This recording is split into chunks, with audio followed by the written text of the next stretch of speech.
Chapter 61. If you want to become stronger, come find me. Everyone watched Chen Zhou with a mixture of disbelief and awe.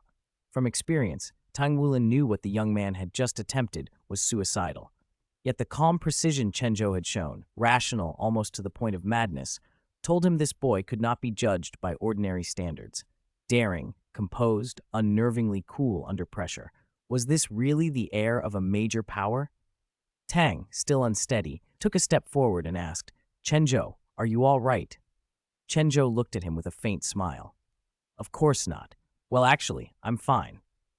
The 5 students who had shared the Spirit Ascension platform with him emerged one by one: Zhang Yangzi, Wang Jinxi, Xie Gu Yue, and finally Tang Wulin.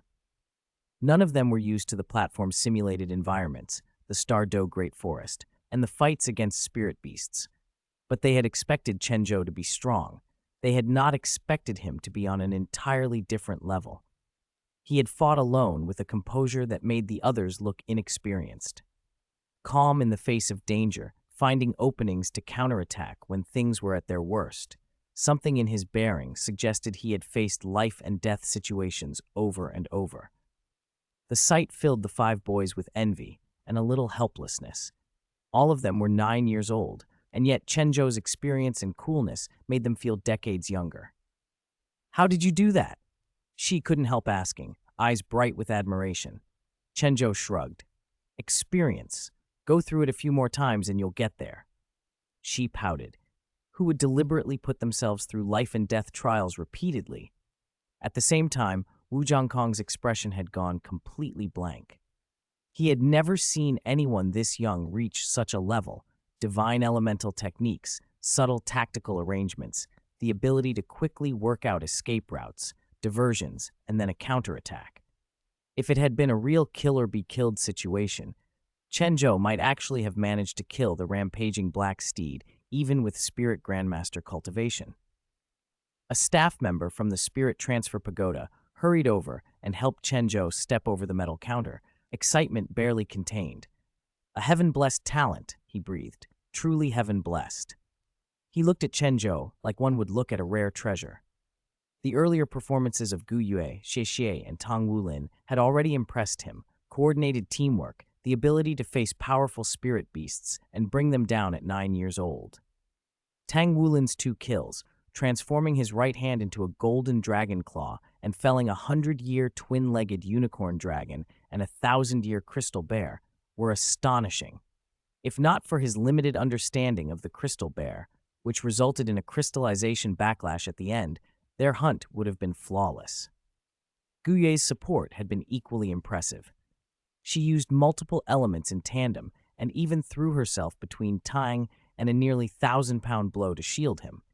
The staff member knew that in such split-second situations, people didn't hesitate.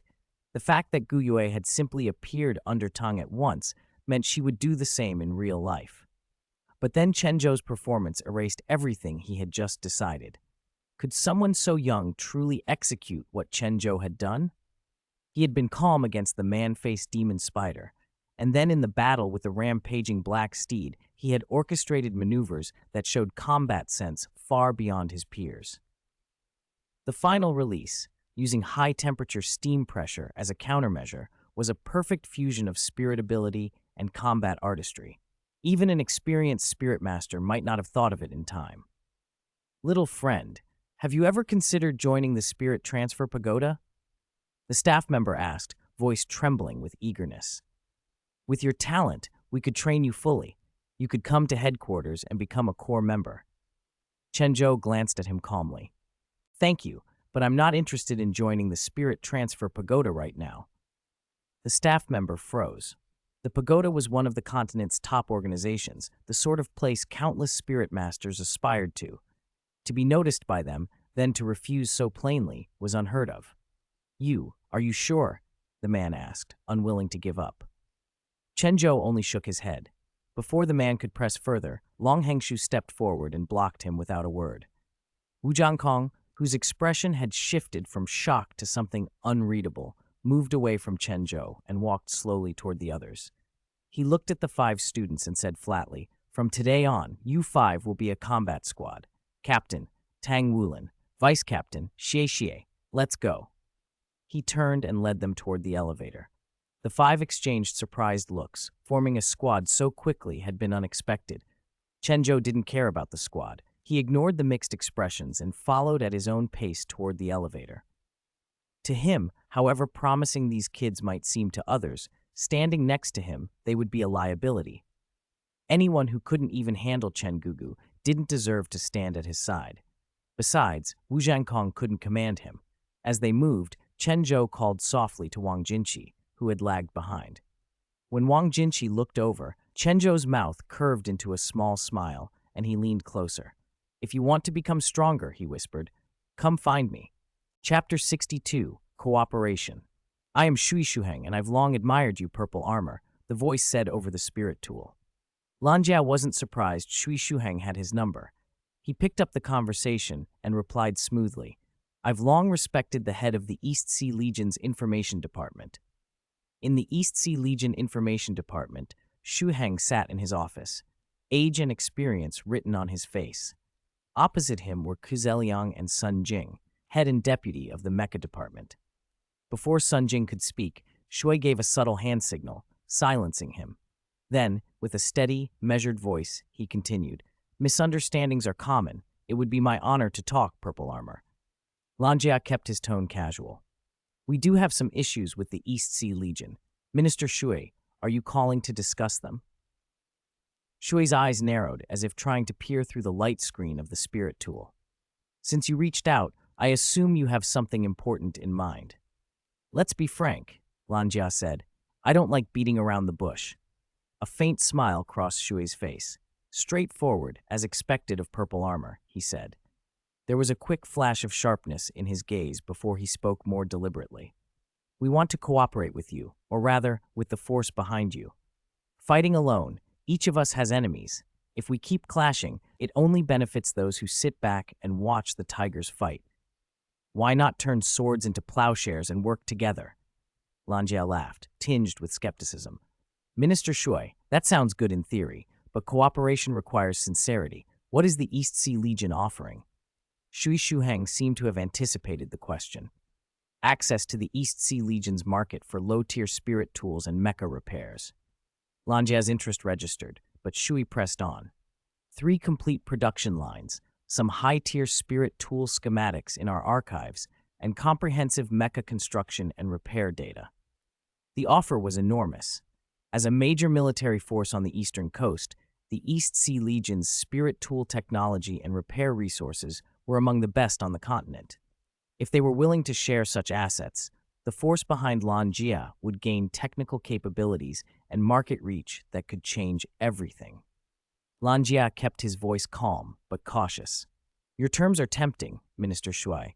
Tell me why the East Sea Legion would extend such generosity. We don't exactly have a small misunderstanding between us. Shui's expression became grave. We're not short-sighted. This era is too complex for lone operators. There are greater threats inside the Federation, hidden forces beginning to stir and attempt to overturn the existing order. Even a strong unit like the East Sea Legion needs allies to face those dangers. Lanjia fell silent, weighing the words. The Federation's internal turbulence was no secret. Many were maneuvering for advantage in an uncertain future. If Shui's claim was true, an alliance could indeed be mutually beneficial. I'll consider your proposal, Lanjia said finally. But I can't decide alone. I must confer with my companions. Take your time, Shui replied. We aren't in a hurry. When you're ready, we'll await your answer. After the call ended, Lanjia stood by the window and watched the restless sea. The proposal had shaken something inside him, part promise, part warning. He knew the East Sea Legion always had motives beyond the surface. Accepting quickly could be a trap. Rejecting it might be to forgo a historic advantage. A low voice came from behind. Lanjia turned to find a burly man in purple armor standing in the doorway, eyes bright and restless. So, what did the Lord say? The man asked. Lanjia rolled his eyes. I already know what you'll say. The man, purple armor, shrugged and dropped onto the sofa, hands clasped behind his head. He's been in seclusion since he returned. He won't bother with this. Why don't we decide ourselves? This isn't something to be decided casually, Lanjia replied. The East Sea Legion's offer is tempting, but it carries real risks. If we act rashly, it could drag the Lord into trouble.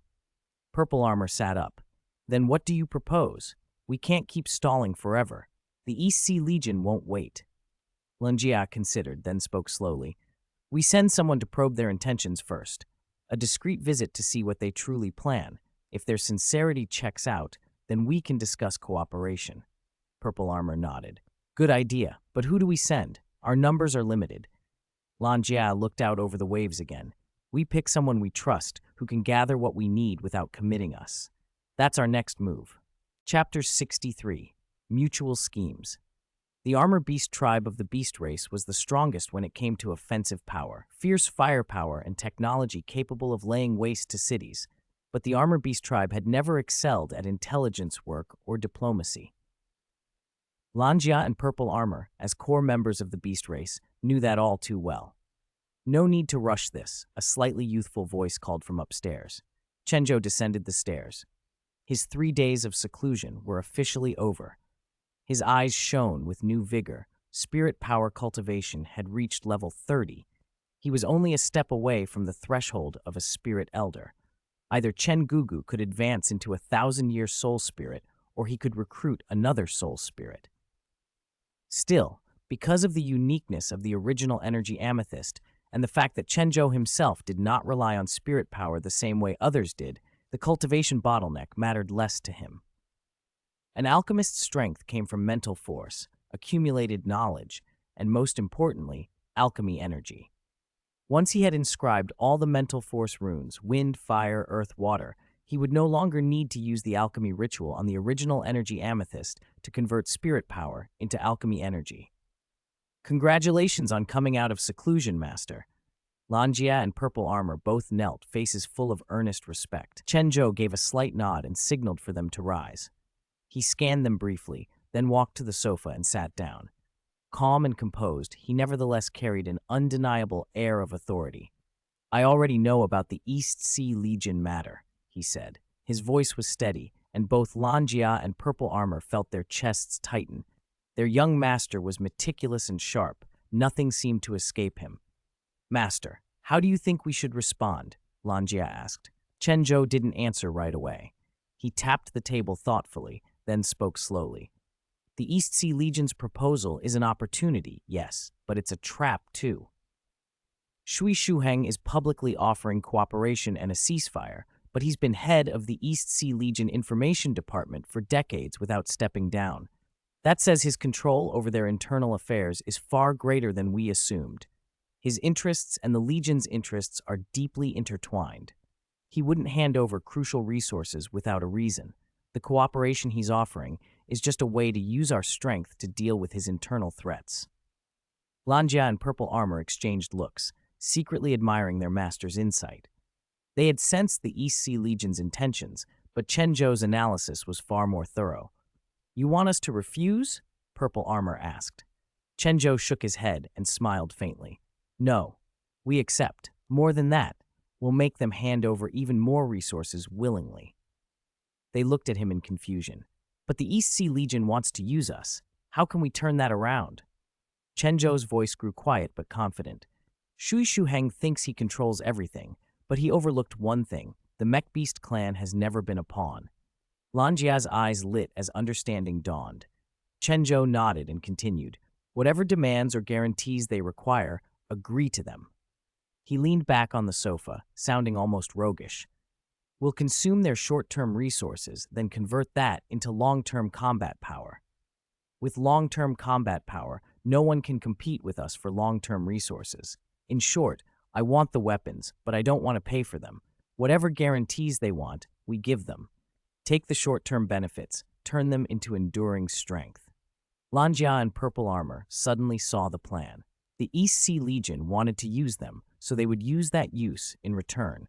Extract as many resources as possible, leverage military endorsement to break into the military market, and then expand into the general market. High-end combat power for the beast race, with minimal cost. The machine race candidates could be left aside for now. Their encroachment on the soul guidance device market was inevitable anyway. Now they could get military access and a slice of the market with official backing. No loss at all. At that moment, Shui Shuheng and his circle had no idea how badly they had misjudged Lan Jia. They thought they were backing a single powerful force, but beyond that, they didn't know the ambitions driving Chen Zhou. Let them fight their internal battles and purge corruption in the East Sea Legion. That was a useful outcome. But Chen Zhou thought bigger. Why settle for one special force when he could expand his influence across Douluo Star? After all, interdimensional travel was costly.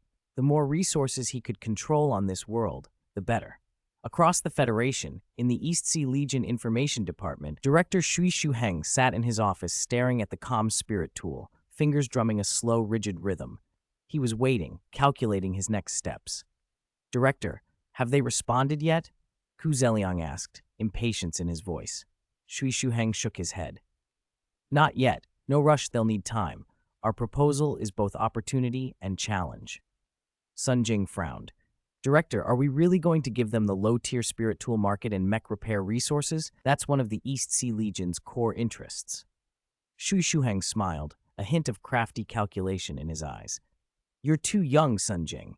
What we're offering are superficial benefits. We won't hand over true core technologies that easily.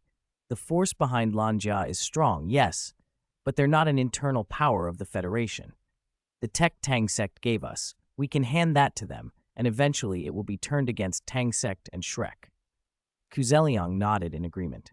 "The director is right. We only need to use them to clear out corrupt elements inside. Once things stabilize, we can gradually reclaim these resources." Shui Shuheng's satisfaction showed. "Exactly.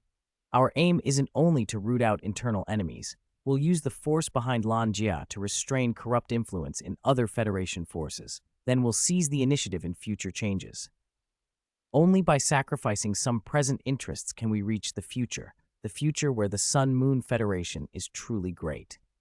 His eyes gleamed with fanaticism. An old generation soldier of the Sun-Moon Federation, Shui Shuheng had been raised on the mission and hope of revitalizing the Federation. He believed the ends justified the temporary concessions, and he was already arranging the moves that would, in his view, secure a greater future. Chapter 64, The Robotic Beast Chamber of Commerce and the Supreme Research Group. Joining the army, resisting invasion, and defending the Sun-Moon Federation, he had always felt proud to be part of it. But over the years, the influence of Shrek Academy and the Tang Sect had grown until it seemed unbelievable. He watched young juniors idolize Shrek Academy, count themselves fortunate to be associated with it. Talented youth who ought to have served their country instead flocked to the Tang Sect and the Spirit Transfer Pagoda. With so many of the best young people drawn away, how long could the Federation remain stable? 10 years, 20, 100, until the old veterans who still remembered the Federation's past glories were gone. Who would then remember, or fight for, the Federation's future? A shadow of sorrow passed over Shui Shuheng's face, but it was quickly replaced by resolve. He could not remain idle. If necessary, he would take action, even if it meant cooperating with dangerous forces, even if the outcome might not favor him. "Last night I had a nightmare," he said softly. "Shrek Academy and the Tang Sect have become parasites embedded in the Federation, intertwined, feeding on our flesh and blood until the Federation is drained. They replace us, they exchange seats, and in the end, they become the masters." His voice was low and heavy, as if speaking of an impending catastrophe. He cast a steady look at Ku Zeliang and Sun Jing. "We cannot let that happen. The glory of the Sun-Moon Federation must be defended by ourselves." Ku Zeliang and Sun Jing exchanged glances, feeling the weight of his words. They knew Shui Sheng's fears were not baseless. The reach of Shrek Academy and the Tang Sect had indeed spread everywhere in the Federation. If they did not act, Shui Shuheng's nightmare might come true. "We understand your concerns," Ku Zeliang said, "but can the power backing Lan Jia be trusted? They're not an internal force. If they betray us at a critical moment, we would be courting disaster." Shui Shuheng gave a faint smile, a cold glint in his eyes. "Ku Zeliang, you're too naive. In this world, there are no eternal enemies or eternal friends, only eternal interests. The force behind Lan Jia is strong, yes, but it has weaknesses. If we can control their lifeline, there's no reason to fear betrayal. Lean on them, and they'll spread and grow reckless. Lose the Federation, and you'll face enemies on every side. Shui Shuheng had planned carefully, assuming the force behind Lanja was powerful, but ultimately an outsider unable to take deep root in the Federation. If the East Sea Legion could control that lifeline, he reasoned, the threat could be contained. His calculations were clever, but they overlooked one thing. The power behind Lan Jia was far more complex than he imagined. After the broad outlines of cooperation with the East Sea Legion were decided, Chen Zhou returned to the routine of intermediate academy life. But he was no longer satisfied with the intermediate library's holdings. He wanted access to the advanced section. With senior officers having spoken in his favor, Yu Zhen was hardly going to deny the request of a hardworking student, and Chen Zhou's access was granted. East Sea City, meanwhile, had become a hotbed of upheaval. Endorsed by the East Sea Legion, Lan Jia fully unleashed the Armor Beast tribe's militant ideology. No matter how refined he appeared in human form, Lan Jia was at heart a beast race warrior, voracious in battle. He led the elite of the Armor Beast tribe, and, with the tacit support of the East Sea Legion, rapidly seized control of East Sea City's low-end spirit tool market and mech repair services. Lan Jia's moves were swift and decisive. In a matter of days, the city's spirit tool market was transformed. Where the East Sea Legion and local trading houses had once held sway, the influence of Lan Jia and his backers now dominated. The low-end spirit tools on sale were replaced by the portable spirit tools championed by Chen Zhou, and mech repair services improved dramatically in both speed and quality. The first to feel the impact were the trading houses and chambers of commerce. These businesses had relied on the East Sea Legion's protection to monopolize the low-end spirit tool and mech repair market. Lan Jia's intervention shattered that monopoly. The new force seized the market with efficient, low-priced spirit tools and superior repair work, leaving the old trading houses unable to compete. They protested to the East Sea Legion, demanding intervention, but their appeals were ignored. The Legion's indifference and even covert support for Lan Jia revealed to the trading houses that they had been abandoned. Furious and unwilling to surrender their market share, the trading houses and chambers of commerce formed a covert alliance and hired spirit masters and mech pilots to sabotage Lan Jia's production lines and repair stations. Lan Jia, however, had planned for resistance.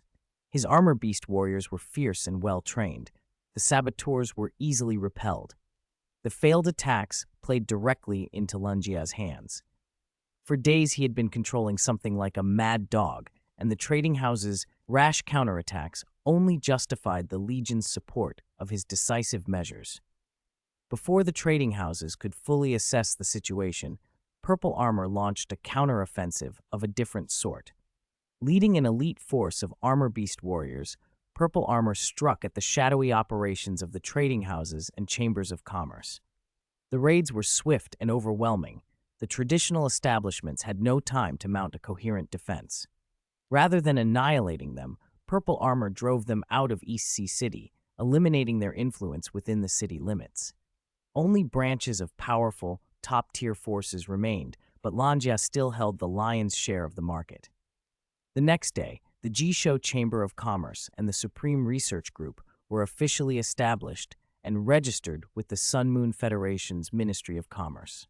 Chen Zhou's mid to low-end, portable, spirit tool blueprints were moved into mass production on assembly lines, quickly monopolizing the spirit tool market across the East Sea region and beginning to influence the wider Federation. Other groups rushed to imitate the portable spirit tools. A massive influx of capital was raised, half of it funneled into building Armor Beast tribe production lines and buying materials, dramatically increasing manpower and expanding their influence. Thanks to Momo for the reward, 4 chapters today. Chapter 65, Ouyang Zixin. Ouyang Zixin had just finished her run and was heading toward the advanced section of East Sea Academy when she saw Chen Zhou, as usual, occupying the pavilion with a book in his hands. Ever since his soul began to influence his body, the 9-year-old Chen Zhou had been gradually taking on the features of his previous life. As the saying went, a mind full of poetry brings out an inherent grace. What struck people most when they looked at him was not so much his face as the scholar's aura that radiated from within. "Junior, aren't you supposed to be in class?" Ouyang Zixin asked when she approached. She was curious about this boy, who, although so young, spent his days in libraries and pavilion corners.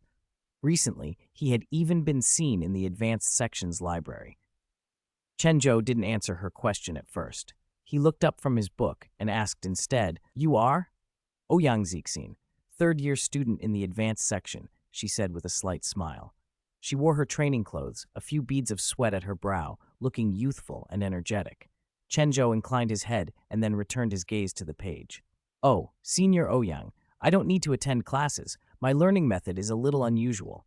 Ouyang arched an eyebrow, intrigued. She sat on the stone bench opposite him. "Unusual? How so?"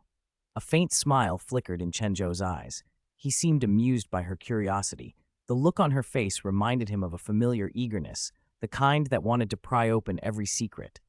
Despite his small body, he already had the eyes of someone who appreciated beauty. "It's simple," he said calmly. "Read widely and accumulate. Absorb the wisdom written on scrolls and papers, then turn it into my own knowledge reservoir." Ouyang blinked. She'd expected some exotic secret technique, not such a straightforward answer. "Can you master everything by reading alone? Doesn't learning require practice and a teacher?" Chen Zhou smiled lightly, his gaze deep. "Practice is important, but accumulation is fundamental. Without a solid base of knowledge, practice is just blind trial. As for teachers, books are the best teachers for me." He added, almost as an aside, "Of course, that method suits me. It doesn't mean others shouldn't seek a mentor." Ouyang gave a thoughtful nod. She didn't fully agree, but she couldn't deny the peculiar clarity of his thinking. "What do you read, then?" "Everything," Chen replied, closing the book and setting it gently on the table. "Spirit tools, mechas, history, philosophy, literature, anything of value." Her eyes fell on the book. It was an advanced textbook on spirit tool theory, material many students in the advanced section struggled with, yet he read it with ease. "You really are only 9 years old?" Ouyang couldn't hide her disbelief. Chen Zhou didn't answer directly. He countered instead, "Does age matter that much?" She laughed, half annoyed and half amused. "You little rascal, you know how to talk back now?" Ouyang rose to leave and waved a hand, smiling. "I won't disturb your reading. We'll talk again another time." Chen Zhou nodded and turned his attention back to the pages. To him, every book was a trove of treasure. His job was to sift through them, extract wisdom, and make it his own.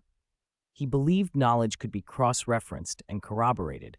Once it reached a critical mass, one could draw inferences and apply them broadly. He pursued knowledge not just for power, but as a path toward the ultimate truths. In the days that followed, Chen Zhou tried to avoid attracting attention in public, but his habits still turned heads. He spent his time voraciously reading the Academy's collections. Lanjia sometimes asked Long Hengshu to bring Chen Zhou technical data and mecha blueprints acquired from the East Sea Legion. Entering the Spirit Ascension platform once a week became a compulsory exercise for Class Zero's first-year students. When Tang Wulin and the others did enter the Spirit Ascension platform, they were extremely cautious, taking great care when confronting spirit beasts. But caution didn't guarantee success inside the platform. Luck played a large part. If they met an opponent beyond their ability, they could be eliminated easily. Chen Zhou was the exception. Every trip he took into the platform was like a stroll through his own backyard, searching for rare finds, if not the fabled Rampage Black Steed, then other valuable prizes. Each of his forays increased Chen Gugu's lifespan by roughly 100 years, yielding significant benefits. Even the man in charge of the Donghai City Soul Transmission Tower took notice. He repeatedly invited Chen Zhou to join the Spirit Transfer Pagoda, but Chen declined politely and put him off. Eventually, the pagoda seemed to lose interest and stopped pestering him. Before long, the first semester of the first year was drawing to a close. Chen Zhou sat in the last row of Class 0, up to his customary habit of flipping through books. Since he intended to continue studying at East Sea Academy, the final exam mattered. "Teacher Wu, do we have to take a final exam too?" Tang Wulin, who had just entered the classroom, asked Teacher Wu Zhangkong, surprised. It wasn't only Tang who looked astonished. The other 4 students in the class wore similar expressions. For them, the first-year final seemed almost irrelevant. Chapter 66, The Riotous Spirit Ascension Platform. This was not arrogance. Although Zero Class had only been formed 3 months ago, the 5 of them could feel a fundamental change within themselves over that short time. Guyue had reached the peak of rank 19, 1 step from rank 20. Tang Wulin had climbed to the peak of rank 15, nearly rank 16. In just 3 months, he had vaulted from rank 11 to almost 16. They were all barely 10 years old. 10-year-olds with this kind of combat ability were more than rare. They were extraordinary. Din Yuzhen had poured resources into Zero Class, top-tier training equipment, and heavy investment in the Spirit Ascension platform, and the result was a cluster of prodigies. Of course, the test must be held, but your final exam will need some special adjustments. Wu Zhangkong paused, then continued evenly. Your final exam will consist of 2 parts. The first is the Spirit Ascension platform. Spirit Ascension platform? They had already entered the Spirit Ascension platform 11 times in 3 months. From confusion at first to the current familiarity, they could now survive at least an hour per entry, unless luck ran out. The longest anyone had lasted was over 3 hours, Shi Xie's record. That didn't include Chen Zhou. Wu Zhangkong had once remarked that if Chen Zhou didn't stick to a schedule, he could theoretically stay in the platform until his body collapsed from lack of food. Apart from Guyue and Tang Wulin, the others no longer bothered comparing themselves to Chen Zhou. Even Guyue and Tang used him only as a distant benchmark. Seeing the class react nonchalantly, the usually stern Wu Zhangkong allowed a small curl to his mouth. You must persist in the Spirit Ascension platform for 1 hour to pass. But I have to warn you, this time you will enter the Riotous Spirit Ascension platform. Xie blinked. Riotous? He had never heard the term, but it implied a special state. Tang Wulin, Zhang Yangzi, Wang Jinshi, and the others all looked at Wu Zhangkong. Even Chen Zhou lifted his eyes from his book. The platform has 2 special periods each year, Wu Zhangkong explained. Originally caused by internal energy instability, the phenomenon was refined into a controlled mechanism. During these periods, spirit beasts inside the platform become unusually active and their numbers swell. Danger increases significantly. Each special period opens 300 entry slots for each of the 18 heavenly pillars. The Academy paid heavily to secure 6 slots from the East Sea Spirit Transfer Pagoda. You must value this opportunity. He looked at Chen Zhou for a beat and then continued. During the special period, team entry is allowed, but a team may not exceed 7 people. The 6 of you can form a team and will be teleported to the same location. This tests your teamwork. You may meet not only spirit beasts, but also other spirit masters who will see you as targets. During the special period, the time required to absorb a spirit beast's spirit power is drastically increased. It will take 100 seconds to absorb the spirit power. If you leave the platform before absorption completes, the remaining spirit power is claimed by the nearest spirit master. That's the rule. The meaning landed hard. Zhang Yangzi was quick to ask, so others can snatch the spirit power we're absorbing, and we can snatch theirs? If you think you can, Wu Zhangkong replied without looking at him, go ahead and try. But bear in mind the entry cap for the primary Spirit Ascension platform is the peak of 3 rings. Because entry during the special period is so valuable, many spirit masters choose to come at the peak of 3 rings to push their soul spirit. The opponents you face shouldn't be underestimated. Tang Wulin squared his shoulders. Teacher, don't worry. We'll rely on our team's strength. Old rivalries had softened. Zhang Yangzi got on with everyone now. Teenagers moved past slights quickly. Tang Wulin's friendship with Wang Jinshi had also deepened. Wang's spirit power jumped 2 ranks in 3 months and reached rank 20, while Zhang Yangzi and Xie had just broken through to rank 22. Tang Wulin stole a glance at Chen Zhou. He had folded himself around his book again, indifferent to the bustle. Tang thought that if he could get Chen Zhou to cooperate, or at least follow the team, they would be safe in the riotous platform. 3 days from now you will enter, Wu Zhangkong said. You have these 3 days off. Use them to rest and prepare. 3 days off? Since entering zero class, they'd only had the usual one-day weekly break. The news hit them like a surprise holiday. Shishe and Zhang Yangzi whooped first. They weren't above celebrating privileges. Tang Wulin, however, grew thoughtful. 3 days was not long. What could he do to prepare? He looked again toward Chen Zhou and found his classmates' indifferent gaze returned. Chen Zhou tilted his head slightly, as if asking why Tang kept staring. After class, they walked back to the dorm together. Wulin, what are you going to do these 3 days? Want to come out and relax with us? Xie suggested with a grin. Relax. Where's the fun in that? Tang Wulin countered. Zhang Yangzi leaned in. My treat. Come on, take me with you. Xie shot a look. Maybe? Oh, Teacher Wu mentioned 2 parts of the final exam. The Spirit Ascension platform is only one. What do you think the other will be? They all exchanged puzzled looks. Wang Jingxi gave a small, bitter smile. The Spirit Ascension platform is a great chance to grow stronger, but it might be too early for us. Competition in there is merciless. Opportunities to evolve your soul spirit are rare. Only then did everyone notice Tang Wulin had been silent, head bowed and deep in thought. Xie waved a hand in front of him, calling him back to the present. Tang didn't answer at once. He was thinking about the platform, about Chen Zhou, and about how to prepare a team that could survive a riotous entry. Chapter 67, For Teacher Lin's Sake.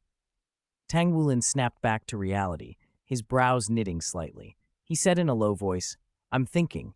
Should we talk to Chen Zhou? Chen Zhou? Xie and the others blinked, exchanging uncertain looks. Chen Zhou had never been a particularly visible presence in Zero Class, but his strength and mystery made him impossible to ignore, especially after his near-unearthly performance on the Spirit Ascension platform. He was on a different level. Talk to him about what? Zhang Yangzi asked, puzzled.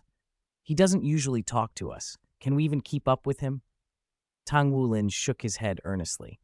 That's exactly why. Because he's so much stronger, we need him even more. The Spirit Ascension platform is going to be a lot more dangerous during this riot period.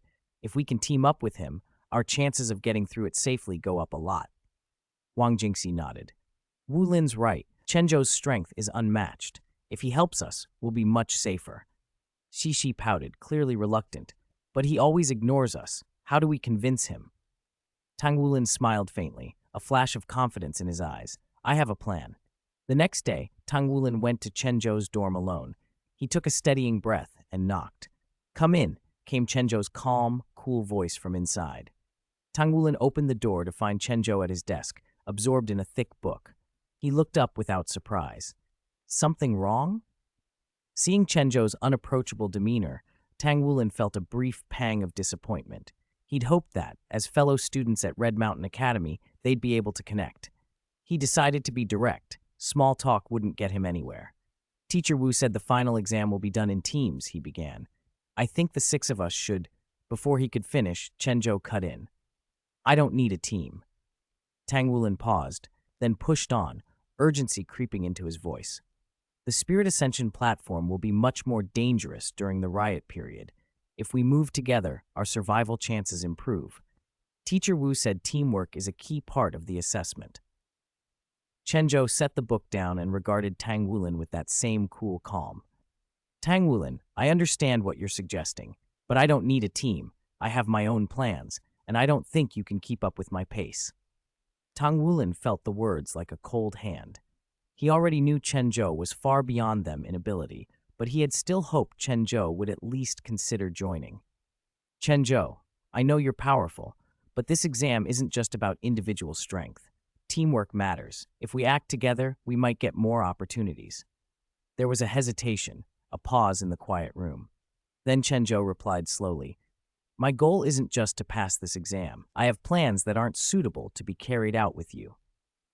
Disappointment washed over Tang Wulin. Chen Zhou had always been composed, rational, and distant, someone who didn't change his mind easily, especially about personal matters. Tang Wulin forced a smile. I understand. Since you have your own plans, I won't force you, Tang Wulin added, though his tone betrayed his helplessness. But if you run into trouble in the platform, come to us. We'll do what we can to help. Chen Zhou was momentarily surprised, then inclined his head slightly. Thank you. I will remember that. Tang Wulin was about to leave when something unexpected happened. He turned with a hopeful look on his face, and Chen Zhou said casually, "I'll follow you for the first 20 minutes, but don't expect me to follow your plans." Tang Wulin's expression changed from disappointment to exhilaration. "You're serious?" Chen Zhou glanced at him, expression neutral. "For Teacher Lin's sake." The words were simple and flat, but to Tang Wulin they were a breakthrough.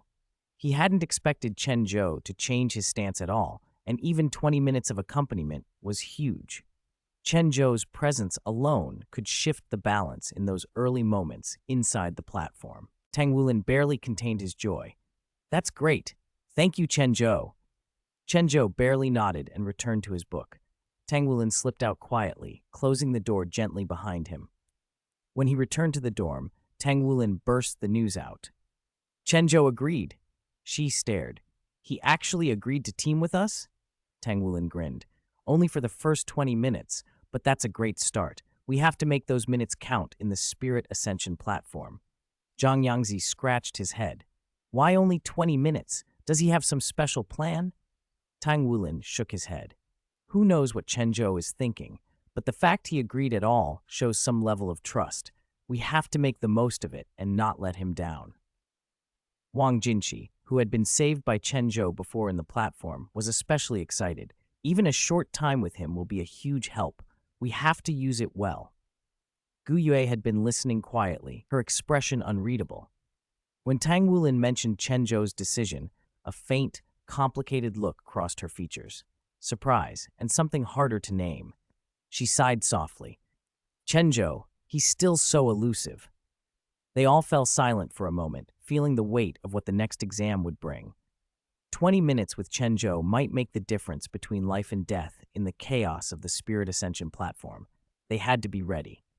Chapter 68, Entering the Spirit Ascension platform. Since her crushing defeat by Chen Zhou in their first encounter, Guyo had become the zero-class student most eager to beat him. Not for any grand reason, she simply couldn't stand anyone outdoing her in elemental control. But so far, her challenges had all ended in failure. For the past 3 days, Chen Zhou had paid little attention to Tang Wulin and the others. After a routine morning call to Lin Shimeng, he buried himself in research, fusing spirit tools with alchemy. Portable spirit tools were going to be a long-term source of income, and convenience and speed always made designs easy to copy. Even though energy amethysts guaranteed a monopoly on high-end power cores, that didn't mean other researchers couldn't produce sources sufficient for portable devices. Talented people were everywhere. Chen Zhou refused to assume he was the only genius. Any technology could be imitated and surpassed, so he resolved to weave unique, novel elements into his portable spirit tools, features and user experiences that could be imitated but not perfectly replicated. He wanted a tool that stood out, not just for quality, but for something you couldn't get anywhere else. East Sea City lay along the Azure coast, dreamlike at dawn. Golden light pushed through thin clouds and the sea shimmered with ripples. The city at that hour was like a young woman waking, veiled in morning mist. The haze softened the outlines of buildings and carved dreamy silhouettes across the skyline. Streets were quiet, broken only by the soft cadence of waves against the shore. Normally quiet, the East Sea Spirit Transfer Pagoda buzzed with activity that morning. As one of the 18 heavenly pillars tied to the Spirit Transfer Pagoda, it served as an entry point to the Spirit Ascension platform during its riot period. Entry cards for the riot period turned into hot commodities at auction. Prices rocketed into the hundreds of thousands of gold coins, even becoming priceless at times. Every year, the cards sparked fierce competition. Only a handful who entered would complete true Spirit Ascension, but every family and sect rooted in the Sun-Moon Federation for generations would spend whatever it took to give their descendants that chance. Early that morning, Wu Jiangkong brought his zero-class students and Chen Zhou to the pagoda. Entering early reduced encounters with rivals. "Remember," he said, "the riot period is when the most people enter at once. Outside your group, everyone else is an enemy. Your only job is to survive. Those who fail the final exam will face punishment." "What punishment?" Shishi asked. Wu Jiangkong glanced at him and answered plainly, "Cancellation of vacation." A month-long vacation followed each semester. At the words cancellation of vacation, Xixie's eyes went wide. He had been looking forward to that break. The others exchanged worried looks. Even Guyue frowned. Only Tang Wulin and Chen Zhou remained calm. Tang Wulin was the model student, serious and diligent. Chen Zhou, nominally in zero class, had never once attended Wu Jiankong's lessons since the class was formed. Punishment simply didn't apply to him. The riot period entry also tied into a separate plan Chen Zhou had been preparing, which explained his faint smile as they approached. Wu Jiankong, puzzled by that smile but not asking questions, handed 6 entry cards to the staff. Under their guidance, the students were led to a familiar chamber. As the only intermediate Spirit Master Academy in Eastsea City, Eastsea Academy had special standing with the Spirit Transfer Pagoda and had obtained a rare quota for riot period entries. Such quotas weren't sold. Eastsea Pagoda had set up a private admission room for them and allowed teachers to monitor from there, a clear act of special treatment. The riot period inside is dangerous, the staff member warned as he looked at the 6 students. You've all entered before and are used to the conditions, so I'll keep this brief. If anything feels wrong, evacuate immediately. The more times one entered, the fewer of the early rookie dangers one faced. Zhang Yangzi, Wang Jingxi, Tang Wulin, and the others had adapted to the platform's brutal, primitive law of survival. Once inside, clashes with other species were nearly inevitable. They lay down in separate metal cabinets. The lids closed under the staff's hands, and the lights slid away. The device began to scan. Chen Zhou felt the familiar wave frequency brush his soul, resonating to form a body identical to his in the world of the Spirit Ascension platform. Through the instrument's bridge, his soul could enter and control that body.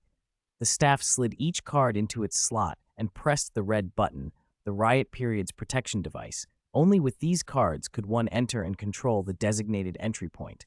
Consciousness blurred, then cleared. They stood in a vast forest. The biggest difference from earlier runs was that all 6 of them had arrived simultaneously.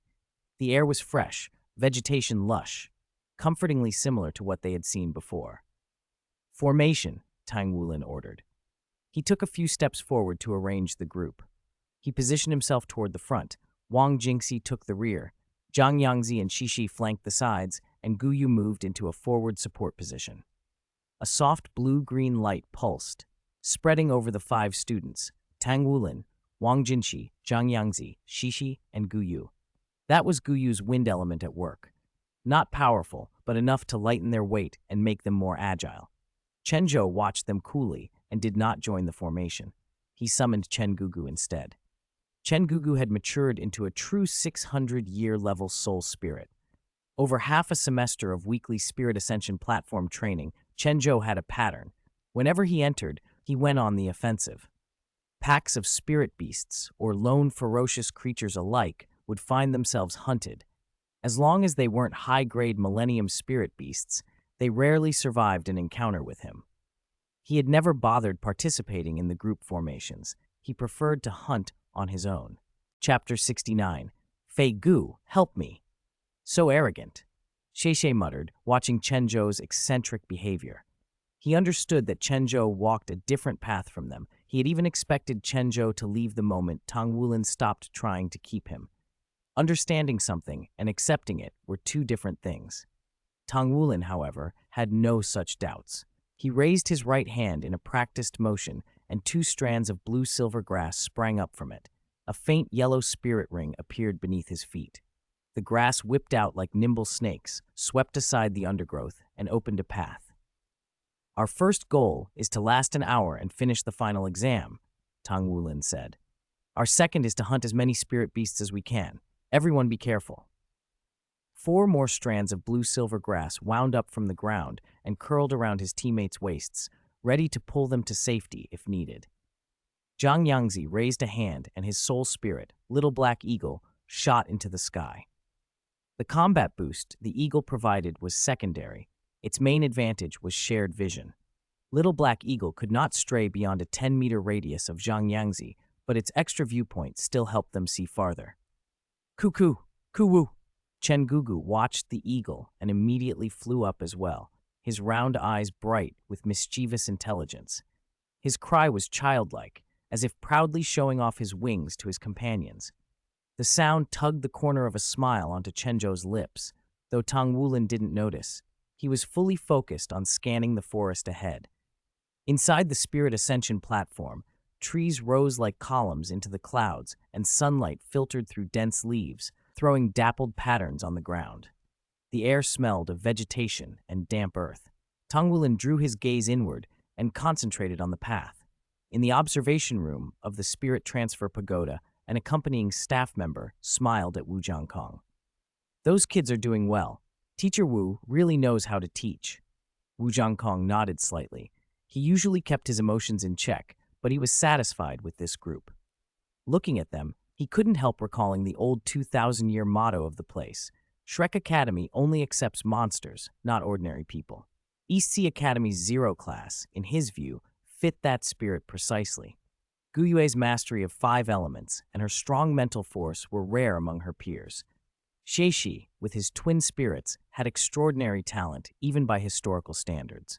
Zhang Yangzi and Wang Jingxi, while only upper-middle talents, could deploy a spirit fusion skill given time and training. Their combined strength could match top geniuses. Tang Wulin, whom Wu Jiangkong had once underestimated, had shown tenacity, diligence, and steady improvement, enough to entrust him with captaincy. A later bloodline mutation and steady improvement in even his weakest spirit had further vindicated that trust. As for Chen Zhou, who was keeping his distance about 10 meters behind Tang Wulin's group, Wu Jiangkong massaged his forehead. He did not like this young man's philosophy. It ran completely opposite to his own, but he had to admit, Chen Zhou was an almost once-in-a-millennium genius. Even many elders at the Sea God Pavilion had never shown such razor-sharp intelligence in their youth. Such talent was a pity to waste. "Cuckoo!" Chen Gugu drifted in front of Chen Zhou and called softly. The bond between them let mind and bird exchange thoughts directly. 300 meters to the left, there's a Millennium Flame Burst Bear with cubs, Chen Gugu sent. Tang Wulin and the others were moving cautiously. Chen Zhou paused for a beat, then flicked a feather toward Tang Wulin. "Careful." Gu Yuo, ever alert, reached out to block, but the force had already dispersed. The feather slowed from an arrow-fast shot to a lazy, drifting down feather. Tang Wulin turned and blinked, baffled at first. When he looked again, Chen Zhou's figure had already disappeared from sight. "Oh no, where did my big leg go?" Tang Wulin thought, startled. Chen Zhou's voice came from somewhere nearby. "I have my own rhythm. A feather will do as a substitute. As for how to use it, work it out yourself." Without waiting for them, Chen Zhou sprinted off to the left. Herd animals travel in groups. Fierce beasts usually move alone. Those who live solitary lives are either dangerous beasts or rare divine creatures.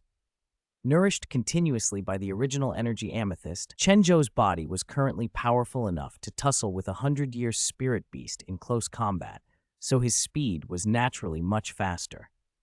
300 meters vanished in an instant.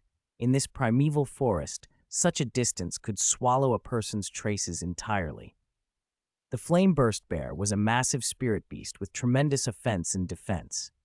They favored the middle reaches of the forest, and in battle their bodies erupted in burning flame, making them difficult opponents. This particular bear was carrying cubs, which made it far more dangerous when provoked. The fierceness of a mother's protectiveness held just as true among spirit beasts. Inside the Spirit Ascension platform, any spirit beast hunted would condense into special light clusters. These light clusters could extend the lifespan of a soul spirit fused to a spirit master at a ratio of 1/10. A 100-year spirit beast would yield light clusters that added 10 years. A millennium spirit beast would yield light clusters equal to 100 years. For example, for Chen Gugu to advance to a millennium soul spirit, Chen Zhou would have to gather light clusters equating to 400 years. Normally, millennium spirit beasts were rare within the platform, but now, during this chaotic period, encounters were more likely. Chen Zhou had no interest in laying traps. His spirit power cultivation remained at level 30, but he possessed something unusual in this world: alchemy. An alchemist's strength could not be judged by cultivation level alone. "Fei Gu, help me!" Chen Zhou shouted as he leaped while running. Chen Gugu flapped his wings, The night wind carved owl, aligned with the wind element, spread its broad wings and rode the primeval sky. A brisk wind answered, and because the wind element was rich here, Chen Zhou's wind-based alchemical spells would consume less element. Transmute. Azure Wind Lightning Spear. Chen Zhou thrust his hands forward as if pushing a blooming lotus. The wind answered like a blade, and alchemical energy he transformed into lightning fused with that wind to form a dazzling, spiraling spear of light that shot straight toward the flame-burst bear. Chapter 70. The Hunt. The lightning spear arcs through the air like a meteor and struck the flame-burst bear's head with a thunderous impact. Trees shuddered, the bear roared and spun, flames coiling around its massive body like a living inferno. One of its forelimbs had been blasted off, and the loss only deepened its fury. Still, Chen Zhou stood unmoved, a cold smile playing at his lips. This was no ordinary spirit beast fury. This was a mother's wrath, a desperate, protective assault because her cub had been threatened. Exactly what he wanted. Alchemy. Spear of the earth. Chen Zhou slammed his palms into the ground. Alchemical energy poured into the soil and something below awoke. Sharp stone spears tore up through the earth like the fangs of a giant beast, stabbing straight at the flame-burst bear. It bellowed and tried to burn the projectiles away, but these spears were reinforced by alchemy. The bear's flames could scorch them but not destroy them quickly. One after another, the stone spikes erupted, driving the enormous creature back. Its clouds of flame only slowed the assault temporarily. The repeated strikes drained its stamina. Chen Zhou didn't give it time to recover. His hands traced complex array patterns in the air, each gesture unleashing a new alchemical technique. The bear's roars echoed through the forest, but its flames were increasingly suppressed. Alchemy, wind binding chain. At Chen Zhou's command, the air grew heavy. Countless wind-forged chains shot out from every direction and wrapped around the bear's limbs and torso. Though seemingly insubstantial, the chains held tremendous restraining force. Under the wind element's suppression, the bear's flames dimmed and its movements grew sluggish. It thrashed and howled as the bindings tightened, but Chen Zhou's alchemy had exhausted its power. "It's over," he whispered, then clapped his hands together. The patterns in his palms flared, and the wind-binding chains constricted as if trying to tear the beast apart. The bear gave one long, mournful wail as its huge body was crushed by the bindings. At last it collapsed into a brilliant orb of light and hovered in the air. Chen Zhou stepped forward and brushed the light with his fingertips. It merged into him instantly, transmuting into pure energy that nourished his soul spirit. Chen Gugu chirped happily on his shoulder, feeling the influx. "Not bad. Better than I expected." Chen Zhou smiled and looked deeper into the forest. More spirit beasts waited on the Spirit Ascension platform. He wasn't just here to pass the final exam. He intended to push his soul spirit higher. Strength was the tool for every goal. A mournful cry split the air. The flame-burst bear cub trembled where it stood, eyes wide with fear and fury. Though small and inexperienced, instinct told it this human was the enemy. It tried to flee, but Chen Zhou's gaze had already locked on. In the Spirit Ascension platform, spirit beasts existed to be hunted. That was the rule, and the path spirit masters walked to grow. Gugu. Chen Gugu dove. The night wind carved owl's talons dug into the cub's shoulders, ripping into flesh. The little bear was flung into the air and smashed down, over and over. The owl was vengeful by nature. Cruelty and ruthlessness were honed as weapons. Chen Gugu's sharp eyes glinted as it savored the hunt. The cub's plaintive wails came to nothing against the owl's claws. Thrown, fallen, thrown, fallen. Chen Zhou watched in silence, his face unreadable. He had long since acclimated to the jungle law of the spirit world. "Gugu, that's enough." At his voice, Chen Gugu stopped and returned to his shoulder. The cub clung to breath for a moment longer before a wind blade flashed with the owl's wing and took its life mercifully. A ball of light rose and merged into Chen Zhou. The cub, less than a century old, would only provide 2 or 3 years of lifespan to his soul spirit, but even that counted. He nodded in satisfaction and pushed farther into the woods. The hunt was intoxicating. During the Spirit Ascension platform's peak times, the forest ran with abundant spirit beasts, and Chen Zhou thought longingly of asking Lanjia about buying entry slots for those periods. Beyond beasts, human spirit masters encountered here could be defeated too. They didn't die, but their spiritual halos would release and, once ownerless, be absorbed by whoever was nearest. Armed with that knowledge, Chen Zhou let himself loose.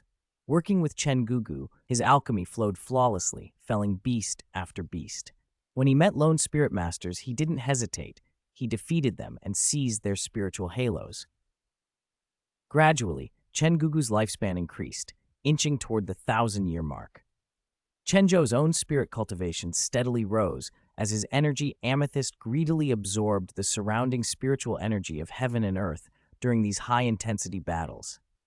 He still couldn't break the level 30 barrier, but he knew once Chen Gugu became a 1,000-year soul spirit, and with his third spirit ring in place, his spirit power would surge dramatically. He smiled into the forest and moved deeper. The hunt was ruthless, but it was a means, and for Chen Zhou, it was thoroughly enjoyable. Chapter 71, Dark Gold Terrorclaw Bear. Tang Wulin and the others had already reaped substantial rewards from the Spirit Ascension platform. They had slain a man-faced demon spider, helping Wang Jingxi overcome his inner demon, and Gu Yue had cut down a 3-ring spirit elder with her blade. Those gains, like everything inside the platform, belonged solely to Tang Wulin and his 4 companions. But fortune and misfortune are often intertwined. No sooner had they begun to savor their improvements than Zhang Yangzi's urgent voice came through the comms. Spirit beasts incoming, large pack, at least 30, firemane lions. Everyone's faces went white. Lions were among the most dangerous pack spirit beasts on land. Usually, the stronger the individual spirit beast, the more solitary it tended to be, hoarding resources. Lions were the exception, a dominant male at the center, surrounded by numerous females, forming a fearsome clan that ruled forests and grasslands. Even creatures far stronger than a single male lion avoided provoking them. Their collective combat power was terrifying. "Run!" Tang Wulin shouted without hesitation and turned to flee. Gu Yue flicked her wrist, and a pale windlight enveloped the group. Unlike the earlier gusts that had merely lifted their feet, this wind element made their bodies feel light and their speed surge. Gu Yue's wind mastery was versatile. Offense, defense, control. And since her promotion to the 2nd Spirit Ring and her ascent to Spirit Grandmaster, her strength had leapt, cementing her as the team's strongest. Tang Wulin drew the feather Chen Zhou had given them before he left. He didn't know its purpose, but he poured spirit power into it anyway. The feather responded, emitting a strange fluctuation and a faint glow, as if indicating a direction. Shishe took point, scouting ahead, while Zhang Yangzi sent his soul spirit, Little Black Eagle, to watch the rear. Little Black Eagle was still recovering after the fight with the man-faced demon spider. It couldn't help in combat yet, but its shared vision was invaluable. Full recovery would take several days. A deafening roar split the air, followed by streaks of red, dozens of firemane lions closing fast. Spirit beasts, not just soul spirits, were exquisitely sensitive to spirit power.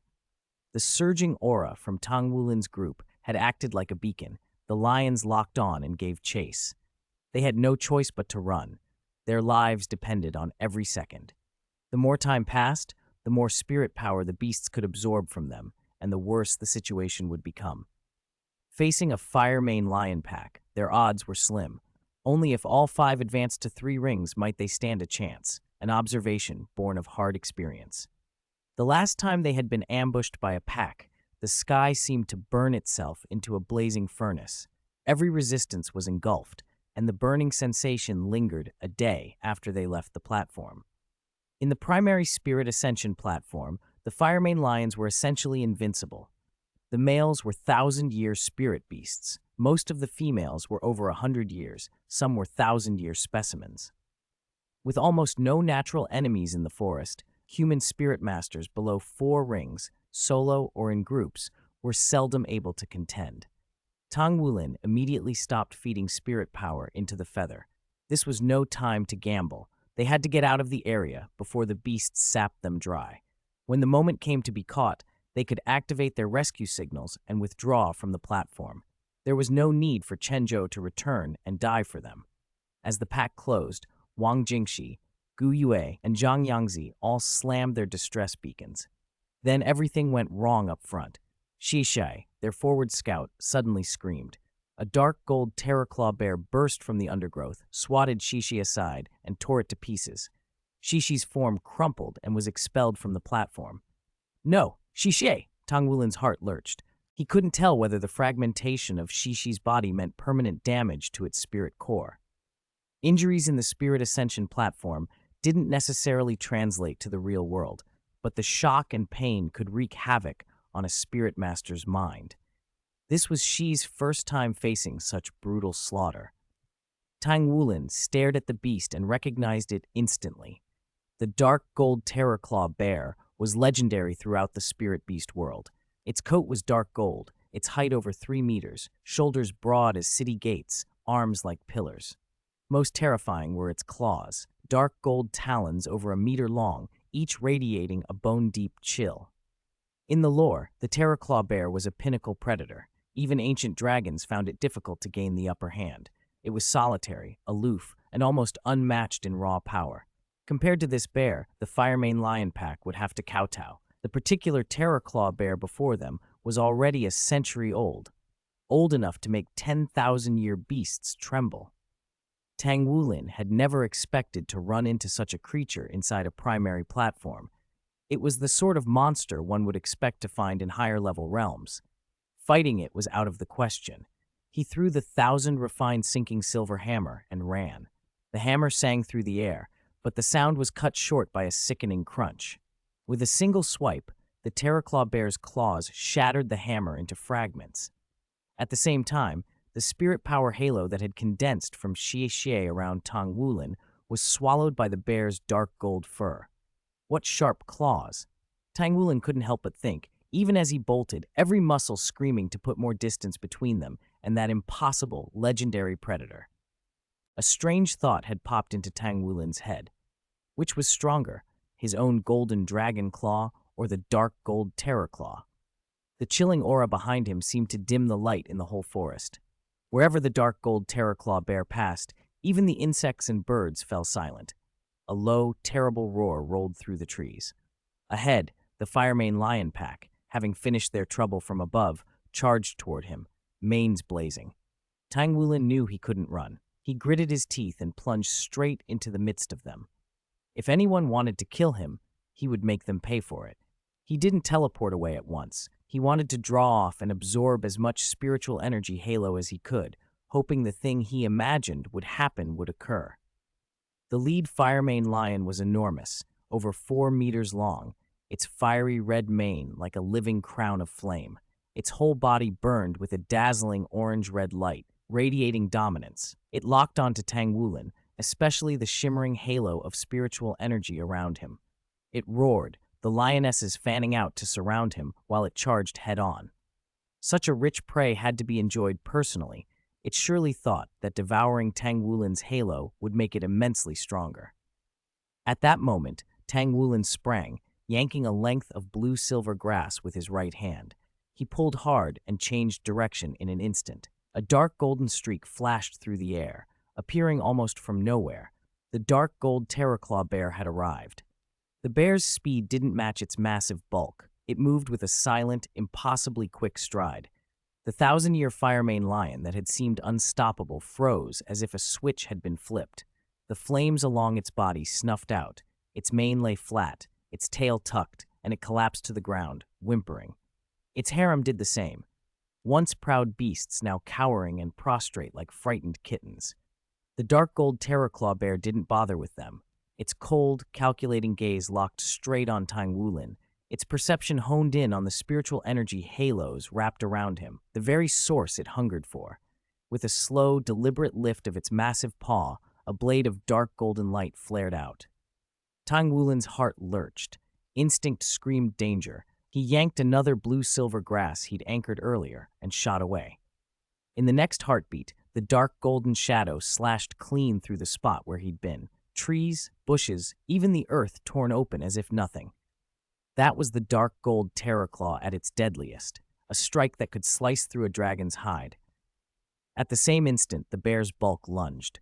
Its terrifying spring carried it nearly to where Tang Wulin had just been. He was almost caught. A sharp cry split the air, an owl's call, and 3 wind shear blades dropped from above, rushing toward the bear. Chen Zhou! Tang Wulin almost breathed with relief, then snapped. Run!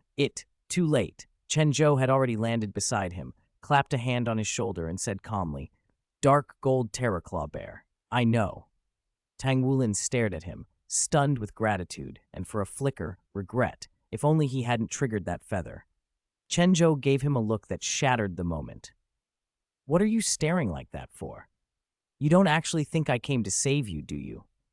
There was something about that grin that put Tang Wulin on edge, but he had no time to argue. Chen Zhou's face had gone strange with intensity, fanatic curiosity. The dark gold Terraclaw Bear was one of the highest-grade spirit beasts in the world. The original energy amethyst that Chen Zhou bore, which had been quiet, had suddenly begun to change after absorbing halos from recent hunts. It seemed to be recording and integrating genetic components from those beasts, learning and optimizing. Chen Zhou's mind raced. If that genetic imprint could be copied, what could one do? Imprint the Terraclaw gene onto an armor beast, add mechanical-like Terraclaws, biological implants. The possibilities thrilled him. Without another word, Chen Zhou stomped once. An energy cage snapped into place around Tang Wulin. Absorb quickly and get out of here, he said, then darted forward toward the bear. Chen Gugu, the night wind carved owl, should have been terrified of a top-tier beast like the dark gold Terraclaw, but the amethyst's mutation had changed its feathers. Black wings gleamed with a metallic sheen, each feather seemingly reinforced. When Chen Gugu beat those wings, condensed wind formed into razor blades that shot at the bear like thrown knives. Chen Zhou's figure streaked between trunks, alchemical energy streaming off him in intricate patterns. His hands traced deep sigils in the air. With each motion, a new transmutation flickered into being. Wind, fire, earth, and water answered his call, spiraling together in a vortex of power. Transmute, 4 elements binding, 4 elemental chains, light and swift wind, scorching flame, heavy earth, and flowing water, fired from every direction. They wrapped the dark gold Terraclaw Bear's limbs and massive torso, weaving together into an impenetrable net. Wind binding danced around its claws to slow them. Fire binding burned to deter movement.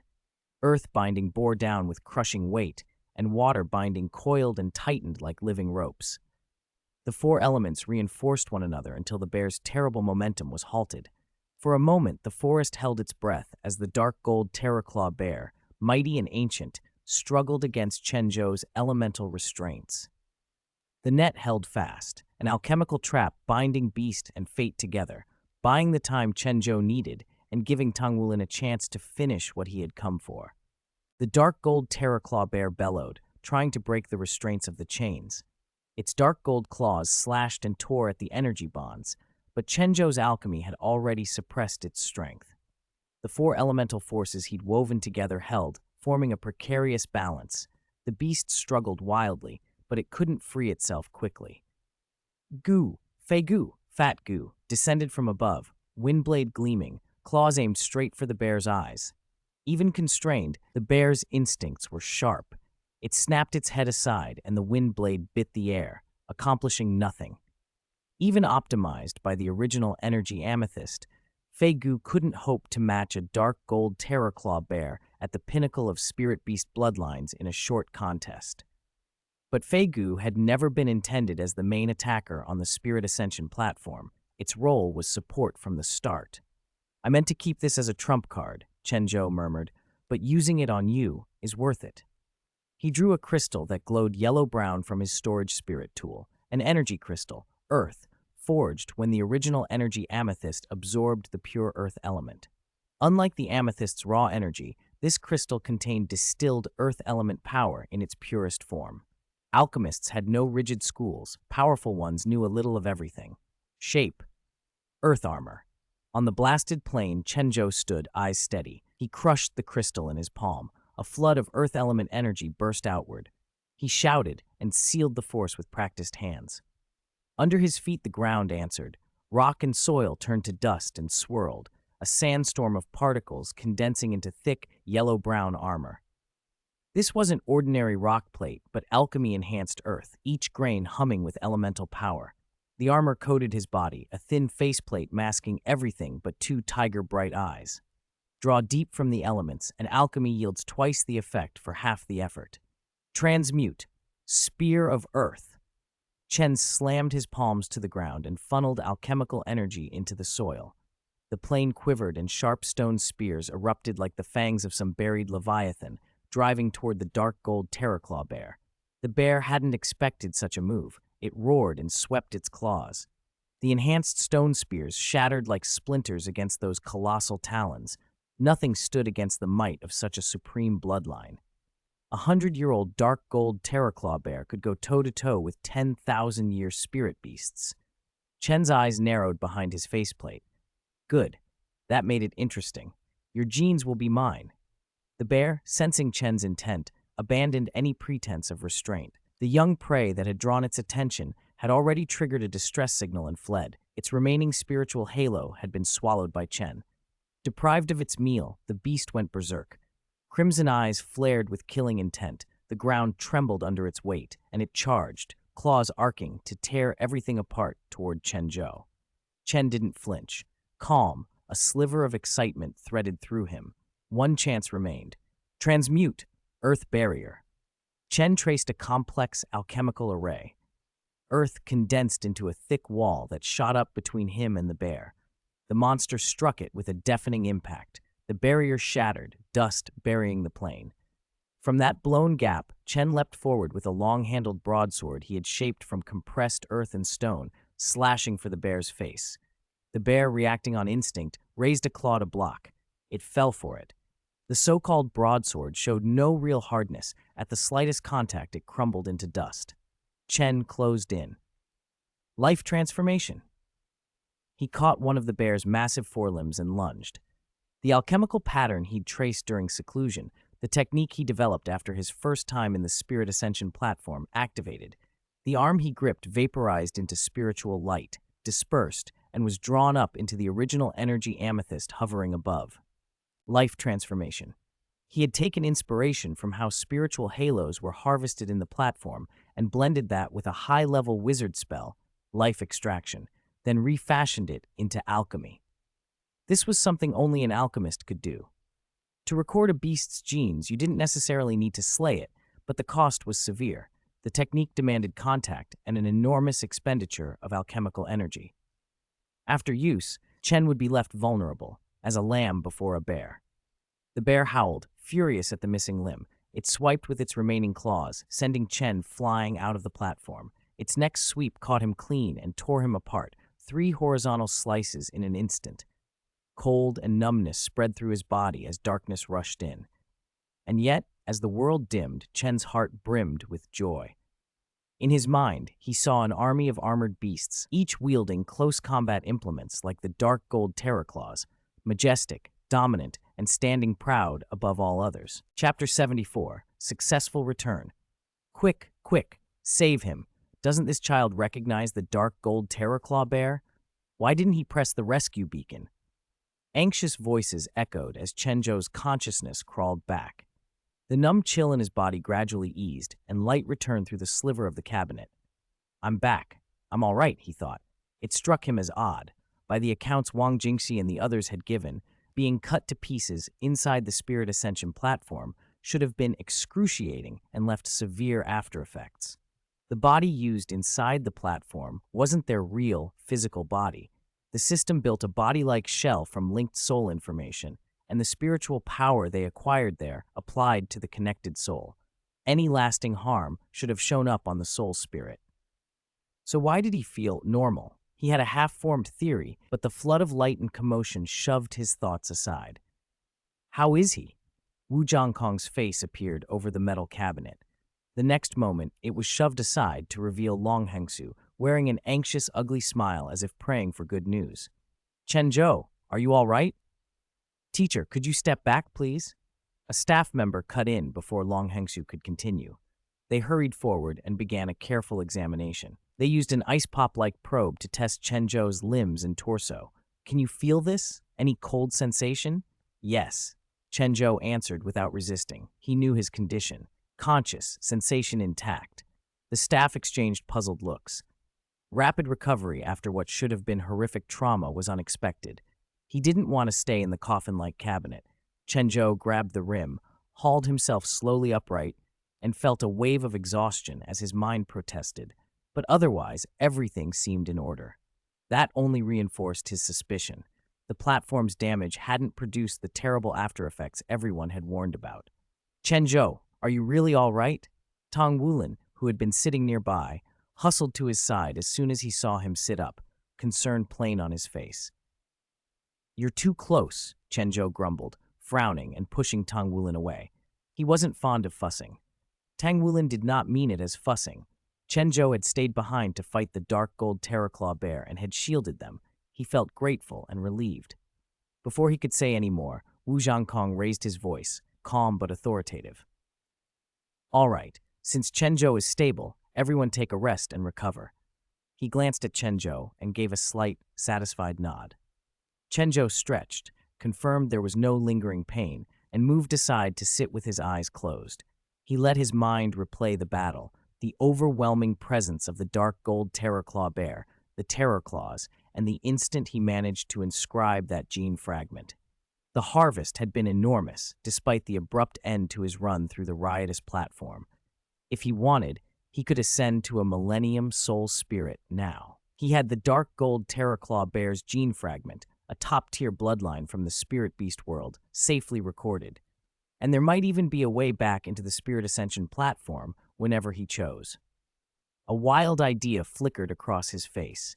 If he could control access to the platform himself, he squashed the thought down, but the seed had been planted. High-end combat power would now be on his agenda. Chen Zhou rested with his eyes shut, already calculating how to bolster his armored beast army. The War King Token's records weighed on his mind. Creating backbone combat power, like Lan Jia or Purple Armor, was straightforward. Those required the user's mental command of the token, plus certain metals to shape and form the construct. High-end combat power, however, was different. Because of their strength, the recorded fragments of such entities were hidden when saved in the War King token. In practice, that meant you couldn't specify what you wanted. You were drawing from a blind box. Whatever the token produced was what you got. The crowd around the cabinet stayed busy with their own worries. Tong Wulin's unease shifted to Xie. He wasn't awake. He asked Wu Zhangkong, voice tight, "How is Xie?" Wu Zhangkong remained composed. He narrowly avoided a fatal head blow at the last moment.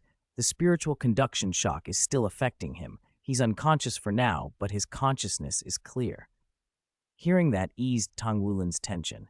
In the platform, preserving a clear consciousness was the most crucial thing. Physical injuries could recover, since they weren't truly corporeal.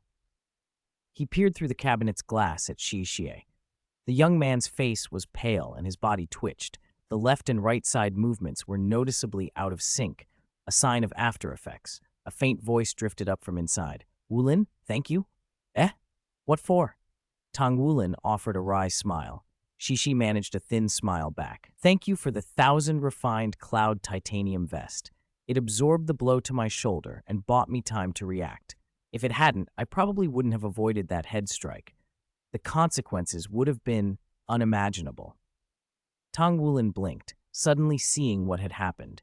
To him it had looked as if Xie had been cleaved by a single strike, but the vest, plus Xie's quick reflexes as an agility attack battle spirit master, had likely been the difference between a grievous injury and a haunting scare. Xie added, voice fainter now, "I felt something when my waist and abdomen were cut open, but by then I couldn't dodge in time." The group grew quieter, relief and residual worry braided together. Chen Zhou rested, eyes closed, his mind already planning the next moves. How to use the Terraclaw gene fragment, how to assemble greater forces, and how to reach the platform again when the time came. The return had been successful, but it had opened a doorway to new ambitions. Chapter 75. You are still far from qualified to stand shoulder to shoulder with me. You cheated. Wu Zhangkong's cold voice came from the side. He held 1,000 refinements cloud titanium vest in his hand, the same one Xie had been wearing, removed when his body was examined earlier. Tong Wulin's face went awkward. "Teacher Wu, that doesn't really count as cheating, does it? I was mostly worried everyone might get hurt like Jin Shi did last time, so I— Wu Jiankong handed the vest back without expression. Well done. Can you already perform 1,000 refinements? Huh? Tang Wulin blinked. Yes. Wu Jiankong continued. Final exam, first subject. Everyone else, full marks. As captain, for leading and inducing others to cheat, your final exam score. Tang Wulin felt his heart plummet. It'll be 99 points. 99? Tang Wulin barely processed it before Zhang Yangzi, standing beside him, shouted, Long live Teacher Wu. Don't celebrate too early, Wu Jiankong said icily. There's still the second subject of the final exam. Only after passing that will you be considered to have passed. Chen Zhou watched the exchange with no visible reaction, inwardly impatient to return to his experiments. The moment Wu Jiankong finished, Chen Zhou rose as if ready to leave. Hey, what do you mean? Zhang Yangzi snapped. Even if you're not helping, why are you leaving so fast? Zhang Yangzi had disliked Chen Zhou since their days in Class 1. If not for Chen Zhou's strength, he would have picked a fight long ago. They had agreed to stay and assist for the first 20 minutes. Chen Zhou had gone off by himself only minutes after entering the Spirit Ascension platform. If they'd had one more person during the early stage, their spirit reserves wouldn't have been so drained and their gains might have been greater. Besides, they were classmates. What harm would there be in waiting a little? Zhang Yangzi grabbed Chen Zhou's shoulder, his face full of displeasure. Chen Zhou, what's this? We're all classmates. Leaving first like that, don't you think it's a little rude? Chen Zhou stopped, turned, and swept a cold glance over him. His voice was calm, but carried an unmistakable aloofness. I have my own matters. I don't have time to waste here. Zhang Yangzi bristled and grabbed harder. What do you mean? Wang Jingxi stepped between them quickly. Zhang Yangzi, calm down. Everyone just went through a dangerous fight. Don't pick a quarrel over this. Tang Wulin hurried forward as well, trying to mediate. We're teammates. Unity is important. We should stick together. Chen Zhou took a step back and looked around at Long Hengshu, stunned. Wu Jiankong, impassive. Tang Wulin, bewildered. Zhang Yangzi, angry. Gu Yuo and Xie Xie equally frowning. He let out a short laugh. How interesting. He clapped his hands lightly, a sneer in his voice. I'm not so weak that I need to unite with a group of people who aren't even qualified to look me in the eye. Before Zhang Yangzi and the others could unleash the anger Chen Zhou expected, a heavy pressure descended. It wasn't mere spirit power weight. It was an invincible momentum buried deep in the soul, dormant for countless years. In his previous life, the young Chen Zhou had been proud and forceful, an alchemist of immense potential who had studied transmutation, shaping, and bioalchemy, and had personally faced countless powerful foes. That indomitable presence had been imprinted on his soul. Chen Zhou's eyes sharpened, cold and penetrating, as if they could cut through barriers straight to a person's core. His voice dropped, resonant and authoritative. You are still far from qualified to stand shoulder to shoulder with me. What I promised, I can give, but you cannot take. Zhang Yangzi felt that aura and involuntarily took a step back. His face went pale. He opened his mouth, intending to retort, but his throat seemed constricted and no sound came out. Wang Jingxi and Tang Wulin both tensed under the oppressive force, as if facing a beast coiled to strike. Even though Gu Yue and Xi Xie said nothing, their eyes betrayed shock and unease. Wu Jiankong watched Chen Zhou with a deep, unreadable gaze. He showed no surprise. After all, how could the chosen heir of Lanjia not be outstanding? Still, something passed through Wu Jiankong's eyes, a brief dimming, as if he recalled something. Long Hengshu stood bewildered, still reeling from the recent conflict. He looked between Chen Zhou and the others, unsure what to say. Chen Zhou said nothing further. He turned and left the pavilion, his back rigid and aloof, as if he existed on a different plane from the world around him. The room fell into a heavy silence. Everyone felt the weight of Chen Zhou's presence, even after his footsteps faded. When he was out of earshot, Zhang Yangzi finally recovered enough to clench his teeth. His face was still pale, but anger and wounded pride flashed in his eyes. What kind of attitude was that? He spat, voice full of indignation. Wang Jingxi patted his shoulder and spoke softly. Let it go, Zhang Yangzi. Chen Zhou, he probably does have his own matters. Don't make a scene over something so small. Tang Wulin nodded, still puzzled by Chen Zhou's conduct, but aware that this wasn't the time for arguments. He turned to Wu Zhangkong and asked in a low voice, "Teacher Wu, what should we do next?" Wu Zhangkong's gaze swept over them coolly. "Go back and rest. Regulate your condition. The second subject of the final exam will begin soon. You must be prepared." They all nodded. Though doubt and irritation lingered, Wu Zhangkong's words gave them a clear course of action. Nobody said more. They packed their things and left. Outside, Chen Zhou walked away from the Spirit Ascension platform with steady strides. There was a newly contemplative solemnity in his expression. He hadn't been moved by the argument inside. Those people's feelings and thoughts were beneath his concern. What occupied his mind now was one question. Could he enter the Spirit Ascension platform on his own? Chapter 76, Golden Claw Divine Fire Wuji, meeting the War Mecha King. Golden Claw God Huo Wuji, reporting to the War Mecha King. "Sir, the metal supplies are ready." Lanjia in purple armor knelt on one knee before Chen Zhou. No outsider would have guessed that the true master behind Lanjia's forces was Chen Zhou all along. Chen Zhou nodded, summoned the War King Token and the original energy Amethyst, and poured the precious metals from the spirit tool Lanjia had handed him onto the platform.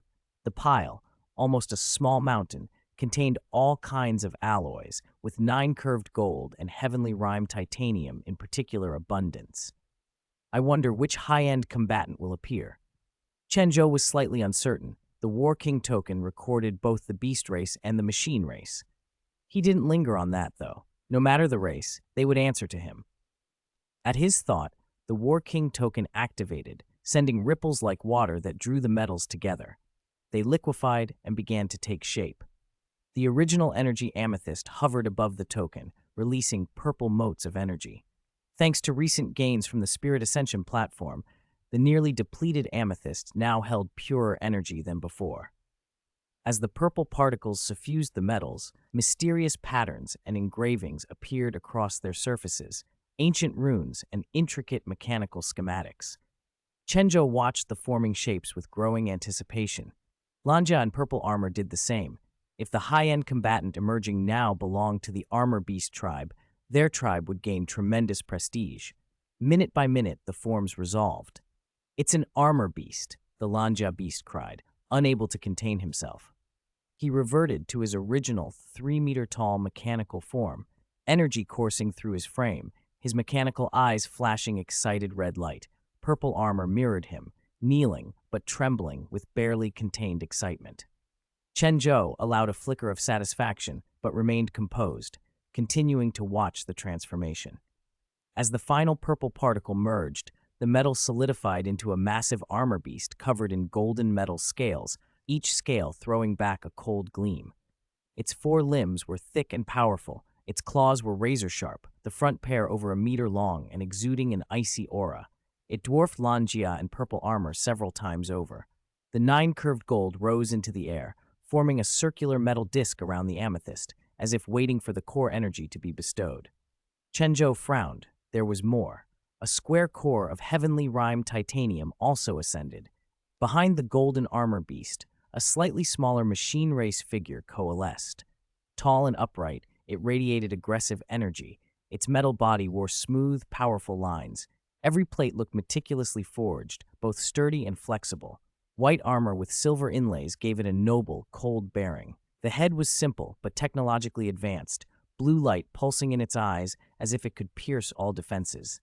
Its gauntleted hands glinted faintly, the fingertips emitted a cold glow, promising devastating offensive power. Chen Zhou had not expected to summon 2 high-end combatants at once, 1 armor beast and 1 machine race. This was a huge surprise. Adding a machine race presence to his high-end roster meant even greater strength. "Sir, is this a secondary summon?" Lanjia asked, incredulous. "Machine race?" The Lanjia beast echoed, puzzled. He had never seen a machine race general in white before. He half concluded it must be an auxiliary, one of the backbone combatants. He breathed easier at that thought. Chen Zhou didn't care about such distinctions. Another powerful unit was another powerful unit. The improvement to his forces was what mattered. The 2 cores circled the original energy amethyst, drinking in its power. As energy poured in, the 9 curved gold disc began to rotate, ornate patterns surfacing across it like an ancient code. The square, heavenly rhymed titanium core glowed soft white and coalesced into a distinct outline. Golden and white light converged and flowed into the golden beast and the white machine like rain into thirsty soil. The first shimmered with golden radiance, the other stood pure white and immaculate. Golden Claw God, reporting to the War Mecha King, the golden beast intoned. Huowuji, reporting to the War Mecha King, the white figure declared. Compared with the composed Golden Claw God, Huowuji, slightly smaller, had mechanical eyes blazing with ferocity, as if ready to throw himself into battle at any second. Lanjia and Purple Armor exchanged stunned looks. As some of the earliest Armor Beast veterans to be recreated, they had inherited memories of Huowuji, an elder warrior far older than they, who had once died of old age. Now, however, Huowuji stood before them in his prime. He had once, alone, been able to uphold the energy shield of the entire city of time. At his peak, his combat power had been unfathomable, an existence who could contend with a beast race war king. Chen Zhou looked at the two high-end combatants and felt a swell of pride. The arrival of Golden Claw God and Huowuji instantly bolstered his forces. Golden Claw God, as a top armor beast, was not to be underestimated. Huowuji's aggressive aura marked him as a fearsome frontline general. One felt like a wise, bold central commander, the other an unstoppable vanguard. Vast combat energies erupted from their bodies as if ready to rend space itself. Chen Zhou could not help but admire them. This aura alone would cow most enemies. "Excellent. Your arrival is exactly what I needed," Chen Zhou said, nodding once. Golden Claw God and Huowuji knelt on one knee in unison and answered respectfully, "We are willing to serve the War Mecha King." Chen Zhou gestured them to rise. Lanjia, Purple Armor, take Golden Claw God and Huowuji to familiarize themselves with the environment here and brief them on our current situation, he instructed lightly. Thanks to rewards from Mifen, Fusheng Suyu, and Xiaodan Shen, another chapter has been added. You guys are ruthless. Concentrated your rewards today. All right, 4 more chapters added. Subscription, 114 to 50. Popularity, 86. 100. Number of rewarders, 4. Lanjia and Purple Armor moved at once, respectfully escorting Golden Claw God and Grandmaster Huowuji out of the room. Chen Zhou watched them go, already calculating his next steps. With Golden Claw God and Grandmaster Huowuji added to his forces, his strength had risen substantially.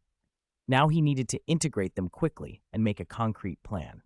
Whether it was confronting the threat of the Spirit Transfer Pagoda or unraveling the secrets of the Spirit Ascension platform, he needed more power behind him. Chen Zhou sat in the center of the room, his gaze distant, numerous possibilities flashing through his mind. He knew his current strength was far from enough, especially against a behemoth like the Spirit Transfer Pagoda. He needed trump cards. If he could grasp the secrets of the Spirit Ascension platform, perhaps he could gain tremendous power in a short time. As a core component of the Spirit Transfer Pagoda, the platform's internal soul spirit technologies and energy systems were priceless. Claiming it would greatly enhance his strength and simultaneously weaken the pagoda's influence, potentially shifting the balance across the Spirit Master's world. Seizing the Spirit Ascension platform from the pagoda, however, would not be easy. The pagoda's foundations were unfathomably deep.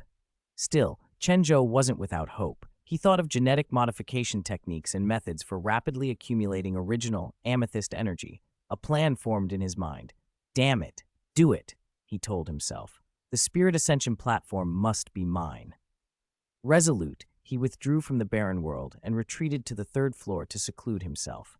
After days of effort, he had finally gleaned a few clues, though his mental force remained weak and many techniques were still beyond his reach. On the ground floor, Lanjia was briefing the 2 new arrivals. Grandmaster Golden Claw God, Grandmaster Huowuji, it's not yet time for you to make your move. A trump card only achieves its full value if kept hidden. Neither Huowuji nor Golden Claw God objected. In this unfamiliar world, every piece of information had to be regathered and reprocessed before they could act on Chen Zhou's behalf. Chen Zhou soon came downstairs, looking a little tired but composed. The 3 of them bowed in unison. Lanjia stepped forward. Take note, I'm making the following deployment adjustments. Although Chen Zhou appeared no older than 10, his movements were deliberate. He walked to the bed, sat, and tapped his fingers on its edge as he organized his thoughts. Lanjia, Grandmaster Golden Claw God, and Grandmaster Huo Wuji stood respectfully at his side, waiting. First, Chen Zhou said, Lanjia, you will continue managing the Armor Beast tribe's daily affairs and ensure our base runs smoothly. Simultaneously, intensify external intelligence gathering, especially anything related to the Spirit Transfer Pagoda and the Spirit Ascension platform. I need more details. His voice was calm and authoritative. Second, recall all available funds, slow the expansion pace, and focus on buying profound iron. Add production lines so we can produce at least 50 black iron armor beasts per day. Third, create a research and production line for the Thunder Tribe. I have more pressing matters and can't personally handle the ongoing development and innovation of portable spirit tools. We must establish a scientific research team to find a reliable way to enter the Spirit Ascension platform world. At the mention of the Thunder Tribe, Grandmaster Huo Wuji's eyes lit up. These days, the base had been filled with armor beasts, while the Thunder Tribe and the machine race were scarce, something that had been gnawing at him. The opportunity to bring Venice to the Mech tribe roused his enthusiasm. Master, the Thunder Tribe's research capabilities are formidable. Our heart of machinery, technology can significantly improve the efficiency and stability of spirit tools and provide modification techniques. If I form a research team, we can achieve breakthrough progress quickly. Huo Wuji spoke with excitement. This silver-white, fiery man was not the frail city lord he might one day become, but a leader of the Thunder Tribe, a general of the machine race, only a step away from War King status. Then it's decided. Chen Zhou nodded. Time waits for no one, Grandmaster Huo Wuji. You will establish the Thunder Tribe's research team and integrate related technologies. Use your strengths to develop advanced spirit tools and new alloys for us as soon as possible. I will begin immediately, Master. Huo Wuji replied, eyes blazing with determination. Lanjia, maintain contact with other tribes. Keep us informed of external developments, especially every move of the Spirit Transfer Pagoda. Understood, Master, Lanjia answered. Steady as ever, he looked eager to serve wherever needed. Grandmaster Golden Claw God, you'll be responsible for training and commanding the Armor Beast Legion. When the time comes, we'll need you to unleash their full combat potential to secure absolute advantage in conflicts. As you command, Master, Golden Claw God's deep voice reverberated. He straightened his broad shoulders, resolute. At that moment, his mission and purpose were clear. Watching his high-end combat forces take their positions, Chen Zhou felt a surge of satisfaction. He wasn't fighting alone. Behind him stood powerful, loyal companions, each a sharp blade waiting for his command. Now, with a plan in place and a path forward, he would begin to press his advantage and, quietly if necessary, reach for the Spirit Ascension platform itself. Chapter 78, Wang Jingxi's Departure. Chen Zhou didn't have enough mental force to make rapid progress on his own research into the Spirit Ascension platform, so development was slow. Even so, with his wide-ranging knowledge, he quickly found a workable approach, the same trick he had used before to convert alchemy energy, engraving an alchemy ritual. An alchemy ritual was neither the supplication of a believer nor a desperate grab for power by the unlearned. It was alchemy applied in a particular way, inscribing precise runes and activating them with energy. Through conversion, alteration, and fusion, an alchemist could use materials and time to compensate for their own limitations, allowing them to perform effects normally beyond their current level. In this case, the targeted techniques were alchemy, spatial anchoring, and alchemy, spatial passage. Unlike mages, who use their bodies as anchor points to perform blink-like spatial magic by shifting their personal position, and unlike warlocks, who rely on divine force to manipulate concepts that replace the body's place, alchemists preferred to change the space itself. They connected two spaces, creating a vaguely defined spatiotemporal rift that let an alchemist inside an alchemical array choose how those spaces aligned. In practice, standing on a spatial passage blurred the passage's direction.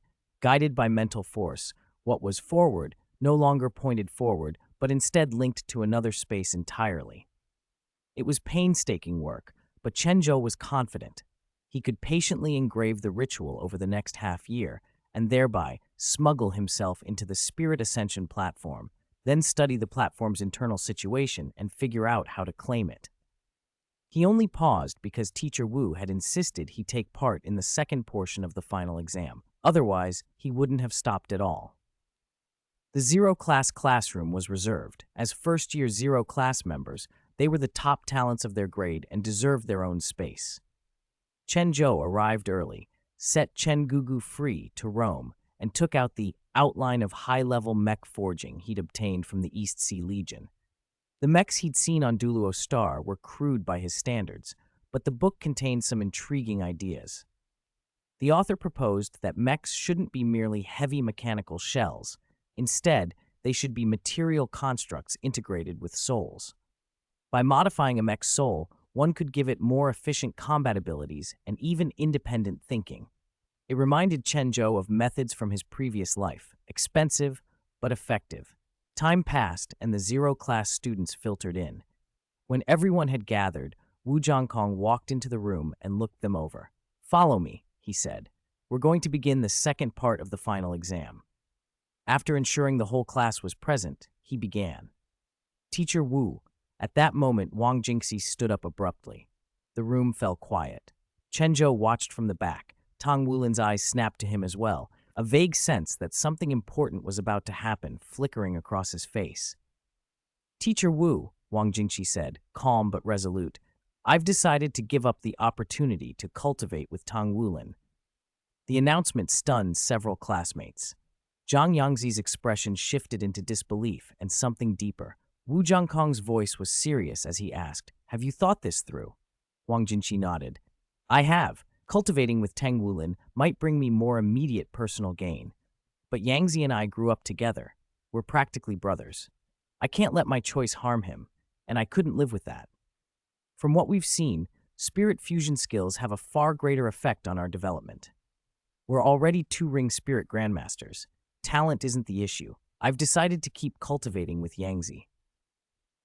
He paused, glancing over Tang Wulin, Shi She, and Gu Yu, then took a breath, as if steadying himself.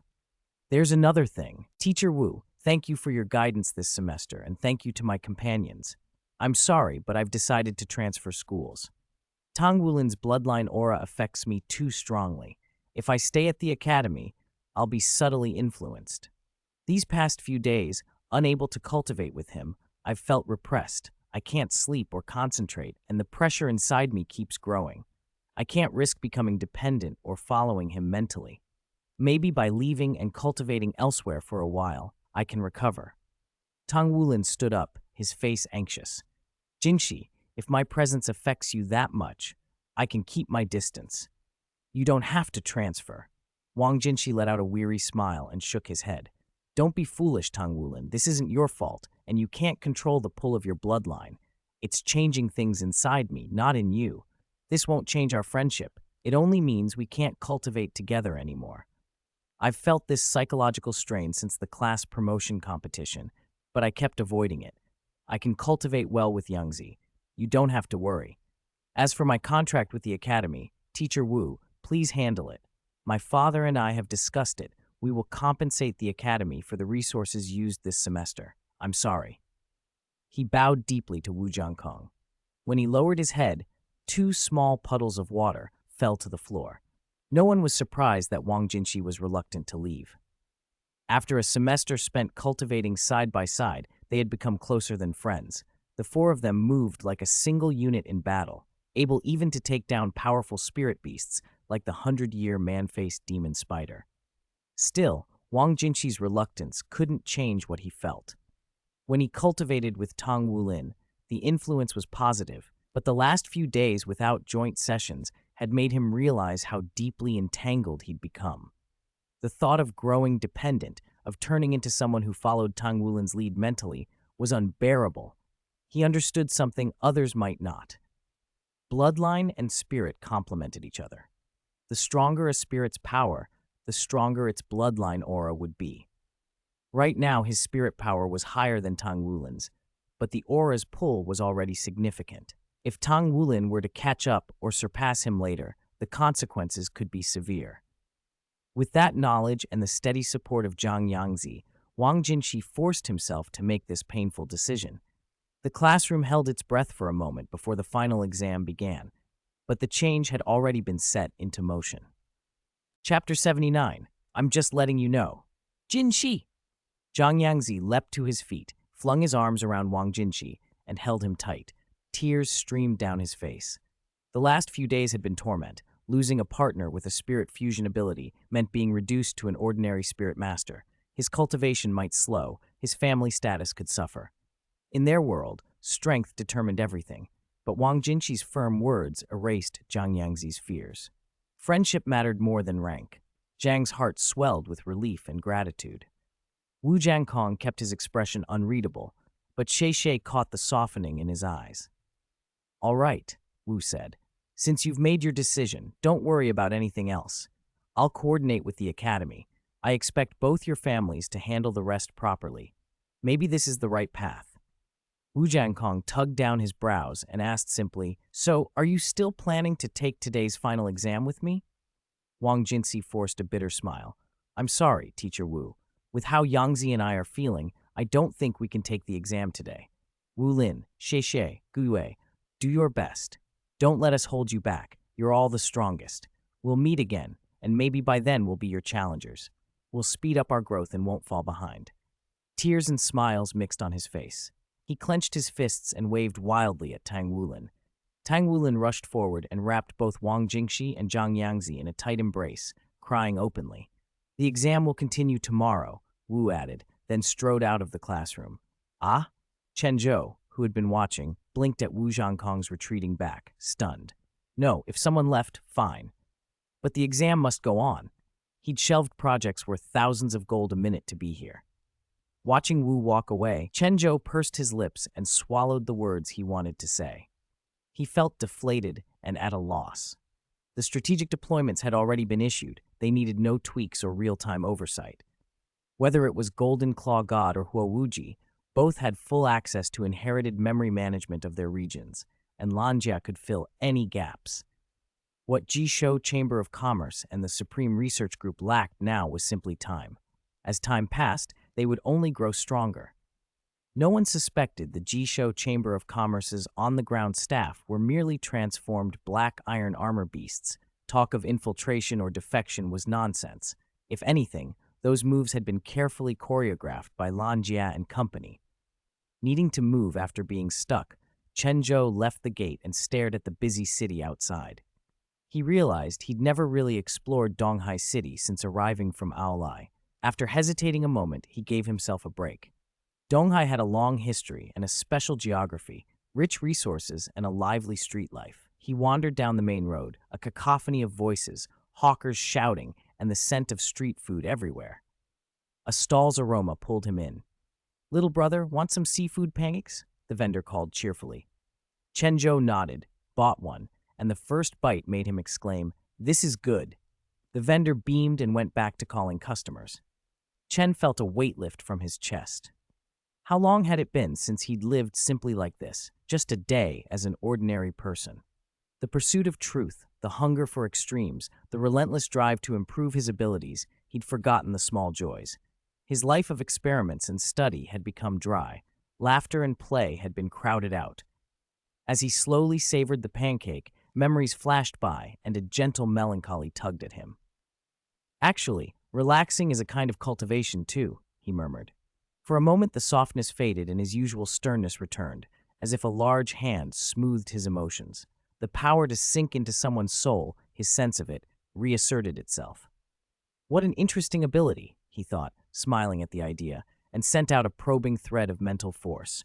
A few hundred meters away, inside a modest building, a spirit master in casual clothes sat cross-legged on a bed, veins bulging, eyes shut, apparently straining against unbearable pressure. Chen drew back his mental probe and named what he felt. Purple armor. At once a burly man with purple hair, clad in a short, tight outfit, appeared beside Chen. His angular features and fierce presence made him look like a mountain beast. My lord, Purple Armor intoned, bowing. His voice was deep and steady, like a bell, reassuring authority itself. Chen's gaze flicked. I'll give you coordinates. Go capture that person and bring him to Lanjia. Purple Armor's expression hardened. There was no needless talk. If someone dared to attack Chen, they'd knowingly provoked retaliation. Purple Armor nodded, understood, and vanished. Chen watched him go and considered the recent tension creeping through Donghai. The disturbances all seemed connected to his previous comings and goings among the major powers. Maybe it was time to teach whoever was stirring trouble a lesson. From a rooftop several blocks away, Purple Armor dialed his spirit communication device. "This is Purple Armor," he said. "You know me." The reply on the other end came with a formal tone. "This is Shui Shuheng." Purple Armor's voice grew cold. "Someone tried to use a spirit ability to influence my young master. I'm just letting you know there may be a big scene in Donghai City later." Shui Shuheng's face paled. He understood instantly. Any troublemaker in Donghai would be crossing the cities and Purple Armor's bottom line. "Mr. Purple Armor, please calm down. How do you want to handle this?" His voice tightened. He weighed options and risks. Above all, he could not allow Purple Armor to act rashly in the city. If anything went wrong, the information department head would be blamed. "I said, I'm just letting you know," Purple Armor repeated, then cut the line without another word. Chapter 80. Looks like you don't have much backbone after all. Among the core members of the Armor Beast tribe, Purple Armor had always been the most hot-tempered and bloodthirsty. Now that the War Mecha King had given the order, he had no reason to hold back. "Little mice, you really don't know what pain is." "Purple Armor, listen!" "Hey, Purple Armor!" Shui Shuheng snapped the communicator shut as the line went dead. Purple Armor had hung up. He clenched his fists until his knuckles whitened, forcing himself to breathe slowly. He knew what would happen if Purple Armor's fury was unleashed. East Sea City was large, but it had limits. It couldn't be trampled without consequence. He needed a plan, and fast.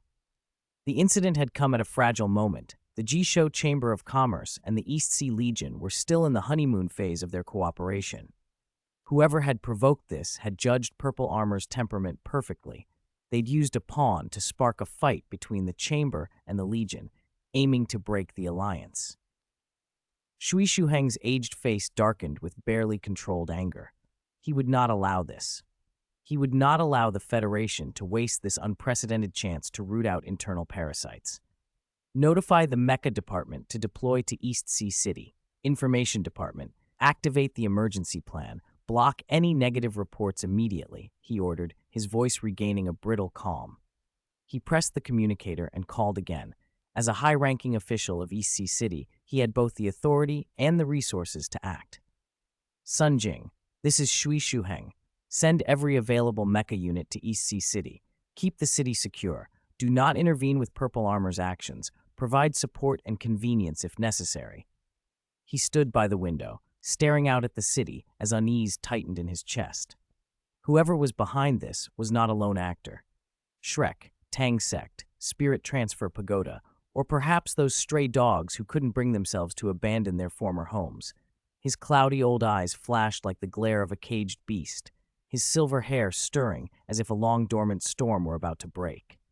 Dark clouds seemed to gather over East Sea City. The tense relationships between factions could light a silent war at any moment. Boom! Wait, I am.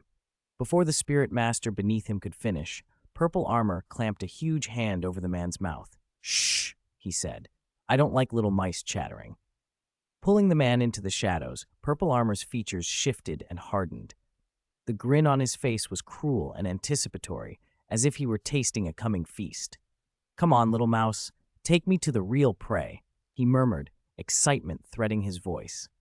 Then he vanished like a streak of lightning. No sooner had he gone than 3 small mecha teams hovered above the shattered building. The structure had partly collapsed, and its sudden devastation had sent locals scattering. With Purple Armor missing and debris still falling, the commanders' faces tightened. 3 mecha squads, prepare to search. All personnel stay alert and stand by, one commander ordered over the earpiece. The streets were quiet, but for the distant, tense murmur of frightened citizens. The calm of East Sea City had been shattered. "If Purple Armor moves, the consequences will be unimaginable," the commander said under his breath, worry beneath his outward composure. In an alley, Purple Armor ripped the Spirit Master free and threw him against a wall, one massive hand crushing the man's neck. "Now tell me where the others are," he said coldly. "I'll let you die quick. How's that?" His voice was a low, hellish rumble. The Spirit Master's face drained of color. His breaths came in rasps. I don't know," he choked out, terror in his eyes. Purple Armor sneered and tightened his grip until the man's throat creaked. "Don't know? Then why were you so confident when you attacked my young master?" The Spirit Master's face went an ashen gray, sweat beading on his forehead. His throat closed. He could barely make a sound. Mental guidance, mental suggestion, those underhanded tricks were the most obnoxious. Purple Armor let go abruptly, letting the man slump to the ground, gasping. "It's all right," Purple Armor said, crouching like a predator playing with prey. "I like people with backbone." He extended a heavy foot and, without warning, began to crush, first an ankle, then a wrist, the other foot, and the other hand. The Spirit Master's screams filled the alley, high and raw. Purple Armor's expression didn't change. He smiled with a cold, patient pleasure as he worked slowly, as if savoring each reaction. "Now, you still have a chance to tell me where they are," he said. "Otherwise, next will be your calves, your forearms." The man was already close to losing consciousness, but Purple Armor's spirit power held him painfully aware. Eyes full of despair and salt-tinged terror, the Spirit Master finally managed to whisper, In the abandoned factory in the south of the city, they're there." Purple Armor's eyes narrowed and the smile at the corner of his mouth deepened. He released the man and straightened, looking down coldly at the broken figure on the ground. "Looks like you don't have much backbone after all," he drawled. Then his palm slammed onto the Spirit Master's head. A violent surge of spirit power flowed into the man's body. His whole frame convulsed and then went limp, utterly incapacitated. Purple Armor withdrew his hand without expression. The red light in his eyes faded and was replaced with a calm, murderous focus. He turned and melted into the night like a phantom. In the south of East Sea City, a small team, 2 women and 2 men, stood over a terminal, verifying information. "The target has been successfully guided," one of the men whispered, a satisfied gleam in his eyes. "Now we wait for Purple Armor's reaction."